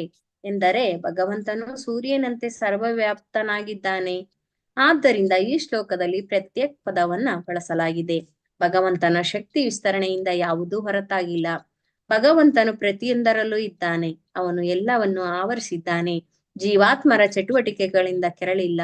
ಆದ್ದರಿಂದ ಅವನು ಅನಂತ. ಜೀವಿಗಳು ಸೂಕ್ಷ್ಮಾತಿ ಸೂಕ್ಷ್ಮರು. ಭಗವಂತನೊಬ್ಬನೇ ಅಸ್ತಿತ್ವದಲ್ಲಿ ಇರುವವನು. ಇತರರ ಅಸ್ತಿತ್ವ ಅವನನ್ನೇ ಅವಲಂಬಿಸಿದೆ ಎಂದು ವೇದಗಳಲ್ಲಿ ಹೇಳಿದೆ.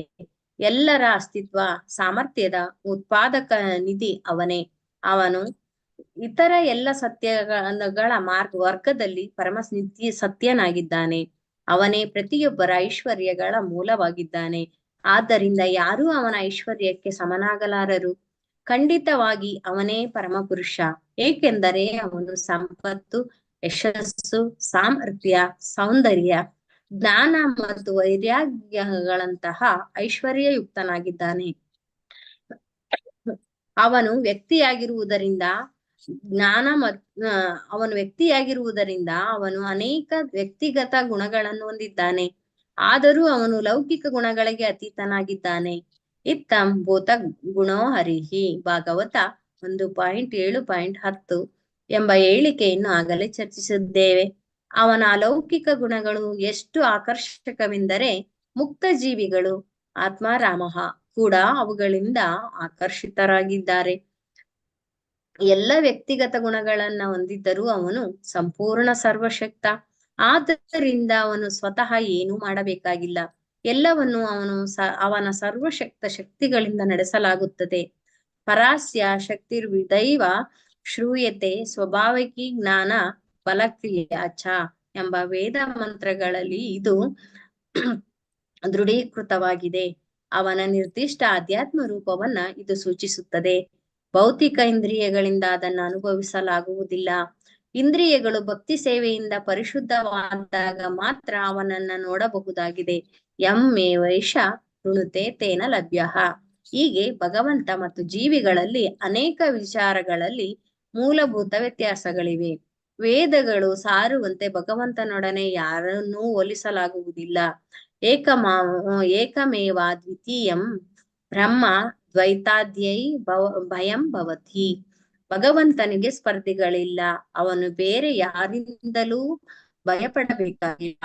ಯಾರು ಅವನಿಗೆ ಸಮಾನರಲ್ಲ. ಎಲ್ಲ ಜೀವಿಗಳ ಬೇರು ಅವನೇ ಆಗಿದ್ದರೂ ಅವನಿಗೂ ಇತರ ಜೀವಿಗಳಿಗೂ ಮೂಲ ವ್ಯತ್ಯಾಸಗಳಿವೆ.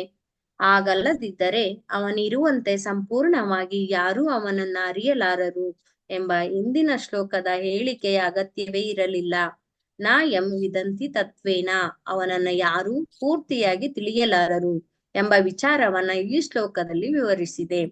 ಆದರೆ ಅವನನ್ನ ಸ್ವಲ್ಪ ಮಟ್ಟಿಗಾದರೂ ಅರಿಯಲು ಅಗತ್ಯವಾದ ಅರ್ಹತೆಗಳನ್ನ ಇಲ್ಲಿ ಹೇಳಿದೆ. ಪ್ರಶಾಂತರು ಅಥವಾ ಅಕಲುಷಿತ ಭಗವದ್ಭಕ್ತರು ಮಾತ್ರ ಅವನನ್ನು ಇನ್ನೂ ಹೆಚ್ಚು ನೋಡಬಲ್ಲರು. ಕಾರಣವೇನೆಂದರೆ ಭಕ್ತರಿಗೆ ತಮ್ಮ ಜೀವನದಲ್ಲಿ ಯಾವ ಬೇಡಿಕೆಗಳಿರುವುದಿಲ್ಲ. ಅವರು ಭಗವಂತನ ವಿಧೇಯ ಸೇವಕರಾಗಿರುತ್ತಾರೆ. ಆದರೆ ಇತರರು ಎಂದರೆ ಐಹಿಕ ದಾರ್ಶನಿಕರು, ಯೋಗಿಗಳು, ಕಾಮ್ಯಕರ್ಮಿಗಳು ಮೂಲತಃ ಬೇಡಿಕೆಗಳನ್ನು ಹೊಂದಿರುತ್ತಾರೆ. ಹೀಗಾಗಿ ಅವರು ಶಾಂತರಾಗಲಾರರು. ಕಾಮ್ಯಕರ್ಮಿಯು ತನ್ನ ಕೆಲಸಕ್ಕೆ ಪ್ರತಿಫಲ ಬಯಸುತ್ತಾನೆ. ಯೋಗಿಯು ಜೀವನದಲ್ಲಿ ಸ್ವಲ್ಪ ಪರಿಪೂರ್ಣತೆಯನ್ನು ಆಶಿಸುತ್ತಾನೆ. ಐಹಿಕ ದಾರ್ಶನಿಕರು ಭಗವಂತನ ಅಸ್ತಿತ್ವದಲ್ಲಿ ಐಕ್ಯವಾಗಲು ಅಪೇಕ್ಷಿಸುತ್ತಾರೆ. ಹೀಗೆ ಒಂದೋ ಅಥವಾ ಇನ್ನೊಂದೋ ಇಂದ್ರಿಯ ತೃಪ್ತಿಯ ಅಪೇಕ್ಷೆ ಇರುವವರಿಗೆ ಶಾಂತಿಗೆ ಅವಕಾಶವಿಲ್ಲ. ಇದಕ್ಕೆ ಪ್ರತಿಯಾಗಿ ಅನಗತ್ಯ ಶುಷ್ಕ ಊಹಾತ್ಮಕ ಚಿಂತನೆಯ ವಾದಗಳಿಂದ ಪೂರ್ಣ ವಿಚಾರವೇ ವಿರೂಪಗೊಳ್ಳುತ್ತದೆ. ಹೀಗಾಗಿ ಭಗವಂತನು ನಮ್ಮ ಅರಿವಿನಿಂದ ಮತ್ತಷ್ಟು ದೂರ ಸರಿಯುತ್ತಾನೆ. ಶುಷ್ಕ ಊಹಾತ್ಮಕ ಚಿಂತಕರು ಹೇಗಾದರೂ ತಮ್ಮ ವ್ರತ ತಪಸ್ಸುಗಳ ಅನುಸರಣೆಯ ಫಲವಾಗಿ ಭಗವಂತನ ನಿರಾಕಾರ ಲಕ್ಷಣ ಜ್ಞಾನವನ್ನ ಕೆಲ ಮಟ್ಟಿಗೆ ಹೊಂದಬಹುದು. ಆದರೆ ಅವನ ಅಂತಿಮ ರೂಪ ಗೋವಿಂದನ ಸ್ವರೂಪವನ್ನ ಅವರು ಅರಿತುಕೊಳ್ಳುವ ಸಾಧ್ಯತೆಯೇ ಇಲ್ಲ. ಏಕೆಂದರೆ ಕೇವಲ ಅಮಲಾತ್ಮರು ಅಥವಾ ಪಾಪರಹಿತ ವ್ಯಕ್ತಿಗಳು ಭಗವಂತನಿಗೆ ಶುದ್ಧ ಭಕ್ತಿ ಸೇವೆಯನ್ನ ಕೈಗೊಳ್ಳಬಹುದು. ಭಗವದ್ಗೀತೆ 7.28ರಲ್ಲಿ ಇದು ಹೀಗೆ ದೃಢೀಕೃತವಾಗಿದೆ. ಏಷಾಂ ತ್ವಂತ ಗತಂ ಪಾಪಂ ಜನಾನಾಂ ಪುಣ್ಯಕರ್ಮಾಣಾಂ ತೇ ದ್ವಂದ್ವ ಮೋಹ ನಿರ್ಮುಕ್ತಾಂ ಭಜಂತೆ ಮಾಂ ದೃಢರತಃ. ಶ್ಲೋಕ 42. ಆದ್ಯೋವತಾರಃ ಪುರುಷ ಪರಸ್ಯ ಕಾಲಾ ಸ್ವಭಾವ ಸದಸನ್ಮನಶ್ಚ ದ್ರವ್ಯಂ ವಿಕಾರೋ ಗುಣ ಇಂದ್ರಿಯಾಣಿ ವಿರಾಟ್ ಸ್ವರಾಟ್ ಸಾಶ್ನು ಚರಿಷ್ಣು ಭೂಮ. ಆದ್ಯ ಮೊದಲ ಅವತಾರ, ಅವತಾರನು ಪುರುಷ ಕಾರಣಾರ್ಣವಶಾಯಿ ವಿಷ್ಣುವು, ಪರಸ್ಯ ಭಗವಂತನ, ಕಾಲಃ ಸಮಯವು, ಸ್ವಭಾವ ಆಕಾಶವು, ಸತ್ ಪರಿಣಾಮವು, ಅಸತ್ ಕಾರಣವು, ಮನಃ ಮನಸ್ಸು, ಚ ಸಹ ದ್ರವ್ಯಂ ಪಂಚಭೂತಗಳು, ವಿಕಾರ ಭೌತಿಕ ಅಹಂಕಾರವು, ಗುಣ ಪ್ರಕೃತಿ ಗುಣಗಳು, ಇಂದ್ರಿಯಾಣಿ ಇಂದ್ರಿಯಗಳು, ವಿರಾಟ್ ಸಂಪೂರ್ಣ ಶರೀರವು, ಸ್ವರಾಟ್ ಗರ್ಭೋದಕಶಾಹಿ ವಿಷ್ಣುವು, ಸ್ನಾಶ್ನು ಅಚಲವಾದ, ಚರಿಷ್ಣು ಛಲವಾದ, ಭೂಮ ಪರಮ ಪ್ರಭುವಿನ. ಅನುವಾದ. ಕಾರಣಾರ್ಣವಶಾಹಿ ವಿಷ್ಣುವು ಪರಮ ಪ್ರಭುವಿನ ಪ್ರಥಮಾವತಾರ. ಅವನು ಚಿರಂತನ ಕಾಲ, ಅವಕಾಶ, ಕಾರಣ, ಪರಿಣಾಮಗಳು, ಮನಸ್ಸು, ಮೂಲ ದ್ರವ್ಯಗಳು, ಭೌತಿಕ ಅಹಂಕಾರ, ಪ್ರಕೃತಿಯ ಗುಣಗಳು, ಇಂದ್ರಿಯಗಳು, ಪ್ರಭುವಿನ ವಿಶ್ವರೂಪ, ಗರ್ಭೋದಕಶಾಹಿ ವಿಷ್ಣು ಸಕಲ ಚರಾಚರ ಜೀವಿಗಳ ಒಡೆಯನಾಗಿದ್ದಾನೆ. ಭಾವಾರ್ಥ. ಈ ಮೊದಲು ಅನೇಕ ಬಾರಿ ಭೌತಿಕ ಸೃಷ್ಟಿಯು ಅಶಾಶ್ವತವೆಂಬುದನ್ನು ಚರ್ಚಿಸಲಾಗಿದೆ. ಈ ಭೌತಿಕ ಸೃಷ್ಟಿಯು ಸರ್ವಶಕ್ತ ಭಗವಂತನ ಭೌತಿಕ ಶಕ್ತಿಯ ಅಲ್ಪಕಾಲದ ಪ್ರದರ್ಶನ ಮಾತ್ರ. ಈ ಭೌತಿಕ ಅಭಿವ್ಯಕ್ತಿಯು ಬದ್ಧಾತ್ಮರಿಗೆ ಒಂದು ಅವಕಾಶ ಕಲ್ಪಿಸುವುದಕ್ಕಾಗಿ ಅವಶ್ಯಕವಾಗಿದೆ. ಅಂತಹ ಜೀವಿಗಳು ಭಗವಂತನೊಡನೆ ದಿವ್ಯ ಪ್ರೇಮಯುತ ಸೇವಾ ಸಂಬಂಧವನ್ನ ಹೊಂದಲು ಇಚ್ಛಿಸುವುದಿಲ್ಲ. ಅಂತಹ ಬದ್ಧಾತ್ಮರಿಗೆ ಅಧ್ಯಾತ್ಮ ಅಸ್ತಿತ್ವದ ಮುಕ್ತ ಜೀವನವನ್ನ ಪ್ರವೇಶಿಸಲು ಅವಕಾಶವಿಲ್ಲ. ಏಕೆಂದರೆ ಮನಪೂರ್ವಕ ಸೇವೆ ಸಲ್ಲಿಸಲು ಅವರು ಇಚ್ಛಿಸುವುದಿಲ್ಲ. ಬದಲಾಗಿ ಅವರು ಭಗವಂತನನ್ನ ಅನುಕರಿಸಿ ಸುಖಿಸಲು ಬಯಸುತ್ತಾರೆ. ಜೀವಿಗಳು ಸ್ವರೂಪತಃ ಭಗವಂತನ ನಿತ್ಯ ಸೇವಕರು. ಆದರೆ ಅವರಲ್ಲಿ ಕೆಲವರು ಸ್ವಾತಂತ್ರ್ಯವನ್ನ ದುರುಪಯೋಗ ಪಡಿಸಿಕೊಂಡು ಸೇವೆ ಮಾಡಲು ಅಪೇಕ್ಷಿಸುವುದಿಲ್ಲ. ಆದ್ದರಿಂದ ಅಂತಹವರಿಗೆ ಭೌತಿಕ ಪ್ರಕೃತಿಯನ್ನ ಅನುಭವಿಸಲು ಅವಕಾಶ ನೀಡಲಾಗುತ್ತದೆ. ಅದನ್ನೇ ಮಾಯೆ ಅಥವಾ ಭ್ರಾಂತಿ ಎನ್ನುವುದು. ಅದನ್ನು ಮಾಯೆ ಎಂದು ಕರೆಯಲಾಗಿದೆ. ಏಕೆಂದರೆ ಮಾಯೆಯ ಹಿಡಿತಕ್ಕೆ ಸಿಕ್ಕಿದವರು ನಿಜವಾಗಿಯೂ ಸುಖಿಗಳಲ್ಲ. ಆದರೆ ಮಾಯೆಯ ಭ್ರಮೆಗೆ ಒಳಗಾಗಿ ತಾವು ಸುಖಿಗಳೆಂದೇ ತಿಳಿಯುತ್ತಾರೆ. ಅಂತಹ ಭ್ರಾಂತ ಜೀವಿಗಳಿಗೆ ಲೌಕಿಕ ಪ್ರಕೃತಿಯ ಸುಳ್ಳು ಒಡೆಯರಾಗುವ ವಕ್ರ ಮನೋಭಾವವನ್ನ ತಿದ್ದಿಕೊಳ್ಳಲು ಆಗಾಗ ಒಂದು ಅವಕಾಶ ನೀಡಲಾಗುತ್ತದೆ. ಪರಮಪ್ರಭು ಶ್ರೀಕೃಷ್ಣನೊಡನೆ ಇರುವ ಶಾಶ್ವತ ಸಂಬಂಧವನ್ನ ಕುರಿತು ವೇದ ಪಾಠವನ್ನ ವೇದೈಶ್ಚ ಸರ್ವೈರಹಮೇವ ವೇದ್ಯ ಅವರಿಗೆ ತಿಳಿಸಲಾಗುತ್ತದೆ. ಆದ್ದರಿಂದ ಭೌತಿಕ ಅಭಿವ್ಯಕ್ತಿಯ ತಾತ್ಕಾಲಿಕ ಸೃಷ್ಟಿಯು ಭಗವಂತನ ಭೌತಿಕ ಶಕ್ತಿಯ ಒಂದು ಪ್ರದರ್ಶನವಾಗಿದೆ. ಈ ಪೂರ್ಣ ಪ್ರದರ್ಶನದ ವ್ಯವಸ್ಥೆಗಾಗಿ ಪರಮಪ್ರಭುವು ಸ್ವಯಂ ಕಾರಣಾರ್ಣವಶಾಹಿ ವಿಷ್ಣುವಾಗಿ ಅವತರಿಸುತ್ತಾನೆ. ಸರ್ಕಾರವು ತಾತ್ಕಾಲಿಕ ವ್ಯವಹಾರ ನಿರ್ವಹಿಸಲು ನ್ಯಾಯಾಧೀಶನನ್ನು ನಿಯೋಜಿಸುವುದಿಲ್ಲವೇ? ಇದು ಹಾಗೆಯೇ ಈ ಕಾರಣೋದಕಶಾಹಿ ವಿಷ್ಣುವು ತನ್ನ ಭೌತಿಕ ಶಕ್ತಿಯುತ ದೃಷ್ಟಿ ಐಕ್ಷತ ಭೌತಿಕ ಸೃಷ್ಟಿಯ ಅಭಿವ್ಯಕ್ತಿಗೆ ಕಾರಣವಾಗುತ್ತಾನೆ. ಈ ಗ್ರಂಥದ ಪ್ರಥಮ ಸಂಪುಟದಲ್ಲಿ ಜಗೃಹೇ ಪೌರುಷಂ ರೂಪಂ ಎಂಬ ಶ್ಲೋಕದ ವಿವರಣೆಯನ್ನ ನಾವು ಸ್ವಲ್ಪ ಮಟ್ಟಿಗೆ ಚರ್ಚಿಸಿದ್ದೇವೆ. ಭೌತಿಕ ಸೃಷ್ಟಿಯ ಮಾಯಾ ನಾಟಕದ ಅವಧಿಯನ್ನ ಒಂದು ಕಲ್ಪವೆನ್ನಲಾಗಿದೆ. ಕಲ್ಪದ ನಂತರ ಕಲ್ಪಗಳಲ್ಲಿ ನಡೆಯುವ ಸೃಷ್ಟಿಯ ವಿಚಾರವನ್ನ ಈಗಾಗಲೇ ಚರ್ಚಿಸಲಾಗಿದೆ. ಅವನ ಅವತಾರ ಮತ್ತು ಶಕ್ತಿಯುತ ಕ್ರಿಯೆಗಳಿಂದ ಸೃಷ್ಟಿಯ ಸಮಸ್ತ ಅಂಶಗಳಾದ ಕಾಲ, ಅವಕಾಶ, ಕಾರಣ, ಪರಿಣಾಮ, ಮನಸ್ಸು, ಸ್ಥೂಲ ಮತ್ತು ಸೂಕ್ಷ್ಮ ಮೂಲಧಾತುಗಳು, ಅವುಗಳ ಪರಸ್ಪರ ಕ್ರಿಯೆಗಳ ಗುಣ ಸ್ವರೂಪಗಳಾದ ಸಾತ್ವಿಕ, ರಾಜಸ, ತಾಮಸ ಇಂದ್ರಿಯಗಳು, ಅವುಗಳ ಮೂಲ ನಿಧಿ, ಬೃಹತ್ ವಿಶ್ವದಂತಿರುವ ಎರಡನೆಯ ಅವತಾರವಾದ ಗರ್ಭೋದಕಶಾಹಿ ವಿಷ್ಣು, ದ್ವಿತೀಯ ಅವತಾರದಿಂದ ಹೊರಬಂದ ಸಕಲ ಚರಾಚರ ಜೀವಿಗಳು ಎಲ್ಲವೂ ಅಭಿವ್ಯಕ್ತಗೊಂಡವು. ಅಂತಿಮವಾಗಿ ಸೃಷ್ಟಿಯ ಈ ಎಲ್ಲ ಸೃಜನಾತ್ಮಕ ಧಾತುಗಳು ಹಾಗೂ ಸ್ವತಃ ಸೃಷ್ಟಿಯು ಪರಮಪ್ರಭುವಿನ ಶಕ್ತಿಯುತ ಅಭಿವ್ಯಕ್ತಿಗಳು ಮಾತ್ರ. ಪರಮಪ್ರಭುವಿನ ನಿಯಂತ್ರಣದಿಂದ ಯಾವುದೂ ಸ್ವತಂತ್ರವಾಗಿಲ್ಲ. ಭೌತಿಕ ಸೃಷ್ಟಿಯ ಪ್ರಥಮಾವತಾರವೇ ಕಾರಣಾರ್ಣವಶಾಹಿ ವಿಷ್ಣು. ಮೂಲ ದೇವೋತ್ತಮ ಪರಮ ಪುರುಷ ಶ್ರೀಕೃಷ್ಣನ ಸ್ವಾಂಶವೇ ಅವನೆಂದು ಬ್ರಹ್ಮ ಸಂಹಿತೆ 5.48ರಲ್ಲಿ ವಿವರಿಸಲಾಗಿದೆ. ಯಸ್ಯೈಕ ನಿವಸಿತ ಕಾಲಮಥಾವಲಂಬ್ಯ ಜೀವಂತಿ ಲೋಮ ವಿಲಜ ಜಗದಂಡನಾಥ ವಿಷ್ಣುರ್ಮಹಾನ್ ಸ ಇಹ ಯಸ್ಯ ಕಲಾ ವಿಶೇಷೋ ಗೋವಿಂದಮಾದಿ ಪುರುಷಂ ತಮಹಂ ಭಜಾಮಿ. ಕಾರಣಾರ್ಣವಶಾಹಿ ವಿಷ್ಣು ಅಥವಾ ಮಹಾವಿಷ್ಣುವಿನ ಉಸಿರಾಟ ಕಾಲದಲ್ಲಿ ಮಾತ್ರ ಎಲ್ಲ ಅಸಂಖ್ಯ ಬ್ರಹ್ಮಾಂಡಗಳು ಸಂರಕ್ಷಿತವಾಗುತ್ತವೆ. ಅವನು ಮೂಲ ದೇವೋತ್ತಮ ಪುರುಷ ಶ್ರೀಕೃಷ್ಣನ ಗೋವಿಂದನ ಸ್ವಾಂಶ ಮಾತ್ರವಾಗಿದ್ದಾನೆ. ಶ್ಲೋಕ 43-45. ಅಹಂ ಭವೋ ಯಜ್ಞ ಇಮೇ ಪ್ರಜೇಶ ದಕ್ಷ ದಯೋ ಯೇ ಭವದಯಶ್ಚ ಸ್ವಲೋಕಪಾಲ ಖಗಲೋಕಪಾಲ ನೃಲೋಕಪಾಲ ಸ್ಥಳಲೋಕಪಾಲ ಗಂಧರ್ವ ವಿದ್ಯಾಧರ ಚಾರಣೇಶ ಯೇ ಚಕ್ಷರಕ್ಷೋಕರ ಘನಾಘನಾಥ ಯೇ ವಾ ಋಷೀಣಾಂ ವೃಷಭಾ ಪಿತೃಣಾಂ ದೈತ್ಯೇಂದ್ರ ಸಿದ್ದೇಶ್ವರ ದಾನವೇಂದ್ರ ಅನ್ಯೇ ಚ ಯೇ ಪ್ರೇತ ಪಿಶಾಚ ಭೂತ ಕೂಷ್ಮಾಂಡ ಯಾದೋ ಮೃಗ ಪಕ್ಷದೀಶ ಯತಿಂಚ ಲೋಕೆ ಭಗವನ್ಮಹಸ್ವ ದೋಜ ಸಹಸ್ವದ್ ಬಲವತ್ ಕ್ಷಮಾವತ್ ಶ್ರೀಹಿ ವಿಭೂತ್ಯಾತ್ಮ ಅದ್ಭುತಾವರ್ಣಂ ತತ್ವಂ ಪರಂ ರೂಪವದ ಸ್ವರೂಪಂ. ಅಹಂ ನಾನು, ಭವಃ ಶಿವನು, ಯಜ್ಞ ಪ್ರಭು ವಿಷ್ಣುವು, ಇಮೆ ಇವರೆಲ್ಲ, ಪ್ರಜಾ ಈಶಃ ಜೀವಿಗಳ ತಂದೆಯು, ದಕ್ಷ ಆದಯ ದಕ್ಷ ಮರೀಚಿ ಮನು ಇತ್ಯಾದಿ, ಏ ಅವರು, ಭವತ್ ನಿನ್ನ, ಆದಯ ಚ ಮತ್ತು ಬ್ರಹ್ಮಚಾರಿಗಳು, ಸನತ್ ಕುಮಾರ ಮತ್ತು ಅವನ ಸಹೋದರರು, ಸ್ವಲೋಕ ಪಾಲಹ ಸ್ವರ್ಗಲೋಕದ ಪಾಲಕರು, ಖಗಲೋಕ ಪಾಲಹ ಆಕಾಶ ಯಾತ್ರಿಕರ ನಾಯಕರು, ಪಕ್ಷಿ ಲೋಕದ ನಾಯಕರು, ಲೋಕಪಾಲಹ ಮಾನವ ಕುಲದ ನಾಯಕರು, ತಲಲೋಕ ಪಾಲಹ ಅಧೋಲೋಕಗಳ ನಾಯಕರು, ಗಂಧರ್ವ ಲೋಕ ನಿವಾಸಿಗಳು, ವಿದ್ಯಾಧರ ಲೋಕವಾಸಿಗಳು, ಚಾರಣ ಈಶಃ ಚಾರಣರ ನಾಯಕರು, ಹೇ ಹಾಗೆಯೇ ಉಳಿದವರು, ಯಕ್ಷರ ನಾಯಕರು, ರಕ್ಷ ದೈತ್ಯರು, ಉರಗ ಹಾವುಗಳು, ನಾಗನಾಥಃ ನಾಗಲೋಕದ ಮುಖಂಡರು, ಏ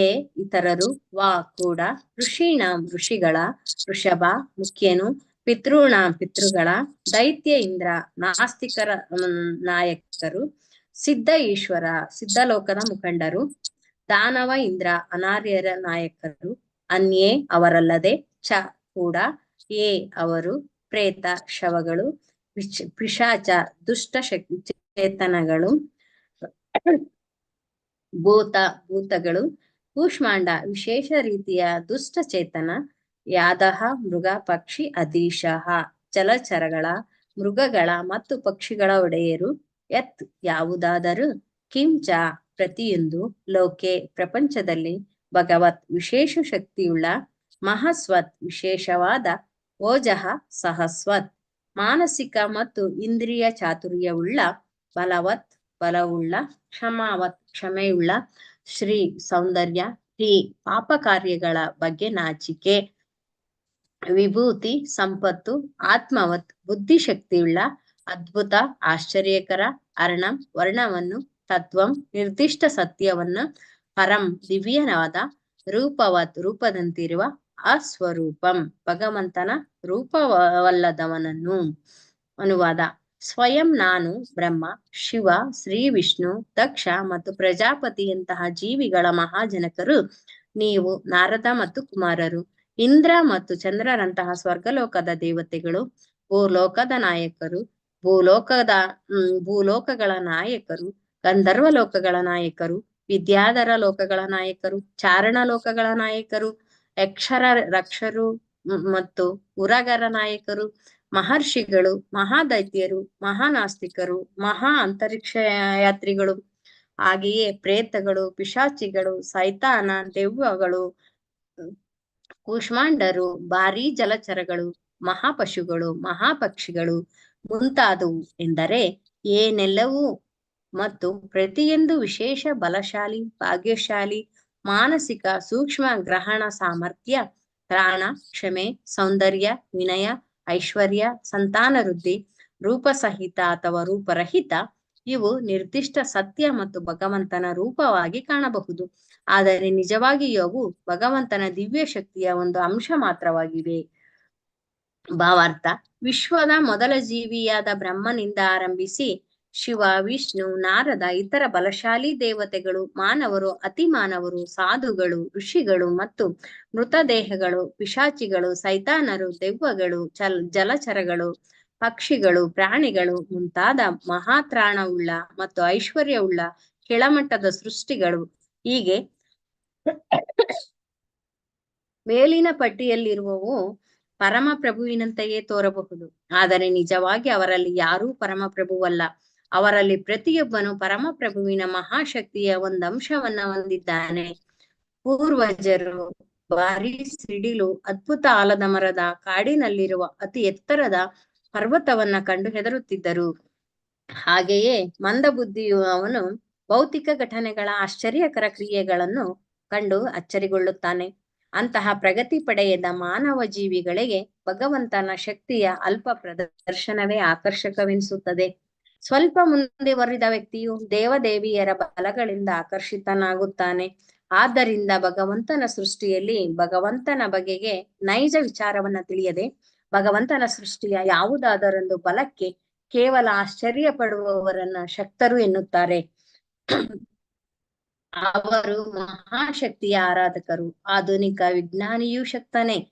ಆತನು ಪ್ರಗತಿ ಘಟನೆಗಳ ವಿಚಿತ್ರ ಕ್ರಿಯೆ ಪ್ರತಿಕ್ರಿಯೆಗಳಿಂದ ಆಕರ್ಷಿತನಾಗುತ್ತಾನೆ. ಈ ಕೆಳ ಹಂತದ ವ್ಯಕ್ತಿಗಳು ಕ್ರಮೇಣ ಸೌರಿಯರು ಅಥವಾ ಗಾಣಪತಿಯರು ಆಗುತ್ತಾರೆ. ಅನಂತರ ಶಾಶ್ವತ ಆತ್ಮಶೋಧಕರಾಗಿ ಶಿವಾರಾಧಕರ ನೆಲೆಗೆ ಏರುತ್ತಾರೆ. ಅನಂತರ ಪರಮಾತ್ಮ ಪ್ರಭು ವಿಷ್ಣುವಿನ ಆರಾಧಕರ ಹಂತಕ್ಕೆ ಏರುತ್ತಾರೆ.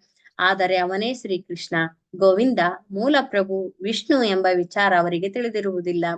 ಇನ್ನು ಕೆಲವರು ಬೇರೆ ಮಾರ್ಗಗಳಲ್ಲಿ ಜನಾಂಗ, ರಾಷ್ಟ್ರೀಯತೆ, ಪಕ್ಷಿಗಳು, ಪ್ರಾಣಿಗಳು, ಸೈತಾನರು, ಪಿಶಾಚಿಗಳು ಮೊದಲಾದವನ್ನು ಪೂಜಿಸುವವರಿದ್ದಾರೆ. ಸಂಕಟಕರ ಸನ್ನಿವೇಶಗಳ ಒಡೆಯನ ಶನಿದೇವ, ಸಿಡುಬು ರೋಗದ ಒಡತಿ ಸೀತಾಲಾದೇವಿಯನ್ನು ಪೂಜಿಸುವುದು ಜನಸಮುದಾಯದಲ್ಲಿ ಸಾಮಾನ್ಯವಾಗಿದೆ.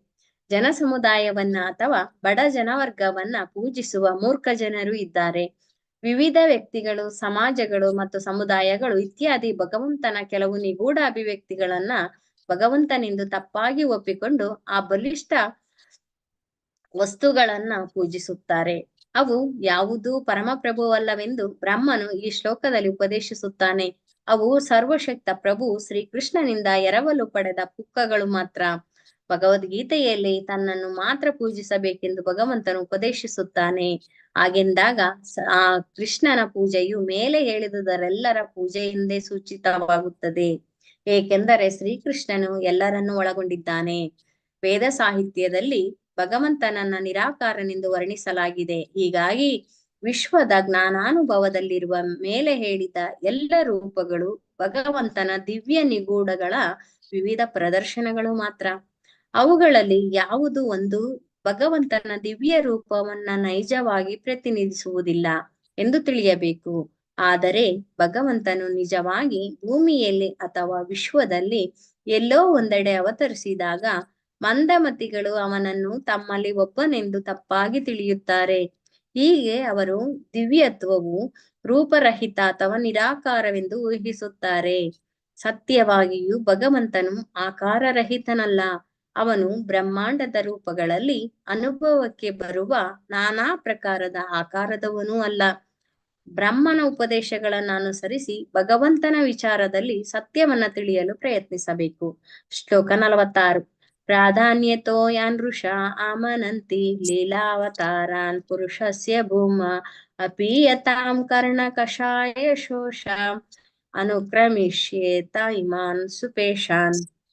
ಪ್ರಾಧಾನ್ಯತಃ ಮುಖ್ಯವಾಗಿ ಯಾನ್ ಅವೆಲ್ಲ ಋಷೆ ನಾರದರ್ಷಿಗೆ ಅಮನಂತಿ ಪೂಜಿಸುತ್ತಾರೆ ಲೀಲೆಗಳ ಅವತಾರಗಳನ್ನ ಪುರುಷಸ್ಯ ದೈವೋತ್ತಮ ಪುರುಷನ ಭೂಮಾ ಪರಾತ್ಪರನಾದ ಅಪಿಯತ ಪಾನ ಮಾಡೋಣವಾಗಲಿ ಕರ್ಣ ಕಿವಿಗಳ ಕಷಾಯ ದುಷ್ಟ ವಿಚಾರಗಳನ್ನ ಶೋಷಾನ್ ಒಣಗಿಸುವ ಅನುಕ್ರಮವಾಗಿ ಹೇಳುವೆನು ತೇ ಅವು ಇಮಾನ್ ನನ್ನ ಹೃದಯದಲ್ಲಿರುವಂತೆ ಸುಪೇಶಾನ್ ಕೇಳಲು ಆನಂದಕರ.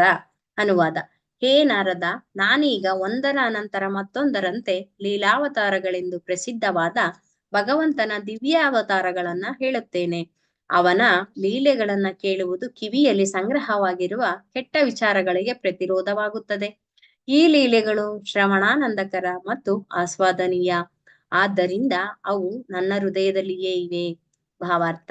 ಶ್ರೀಮದ್ ಭಾಗವತದ 1.5.8 ಪ್ರಾರಂಭದಲ್ಲಿಯೇ ಒಂದು ಮಾತನ್ನು ಹೇಳಲಾಗಿದೆ.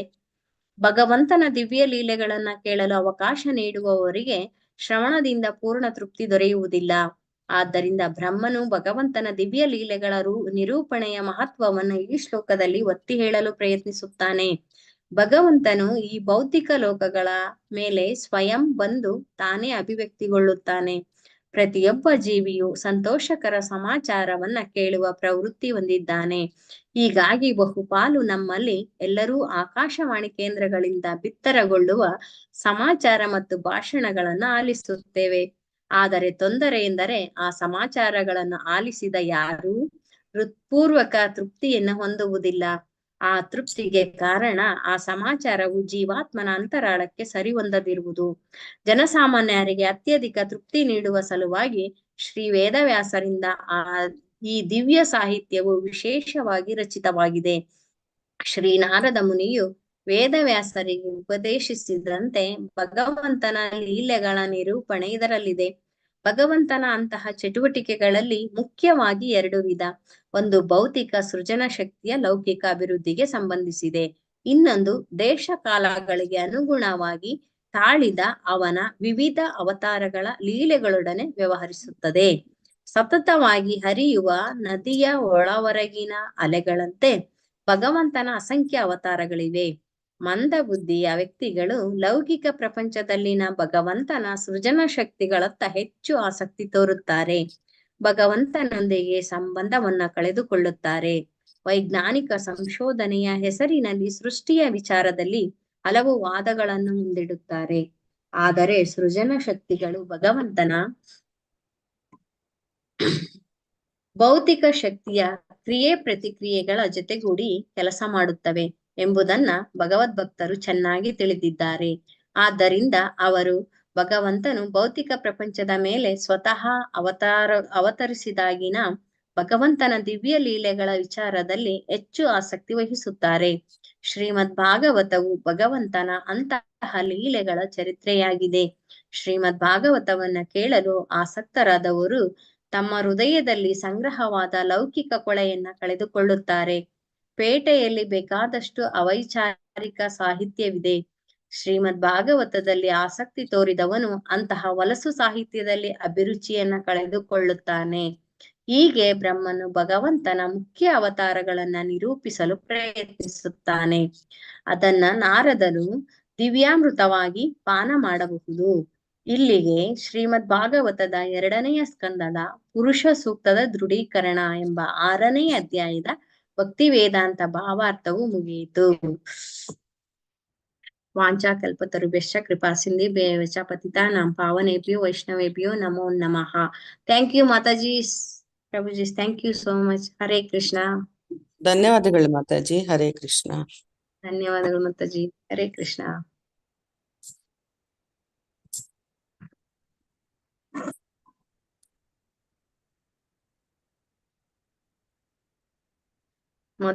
ಪೋಸ್ಟ್ ಮಾಡಿದ್ರಾ? ಓಕೆ, ಒಂದ್ ನಿಮಿಷ ಮಾಡ್ತೀನಿ ಮಾತಾಜಿ ನಾನು ನಿಮ್ಮನ್ನ ಇವಾಗ. ಹ್ಮ್ ನೀವೇ ಎಂಡ್ ಮಾಡ್ಬಿಡ್ಬೋದಿತ್ತಲ್ಲ ಮಾತಾಜಿ. ಇಲ್ಲ ಮಾತಾಜಿ, ನಾನು ನಿಮ್ಮನ್ನ ಮಾಡ್ತೀನಿ ಇವಾಗ.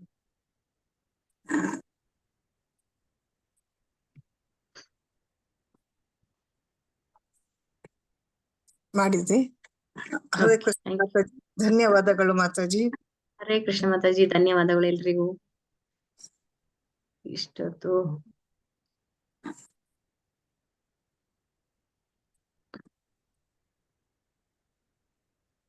Meeting end ಮಾಡ್ತೀವಲ್ವಾ Mataji? ಮಾಡ್ತೀನಿ ಮಾತಾಜಿ, ಎಂಡ್ ಮಾಡಿ.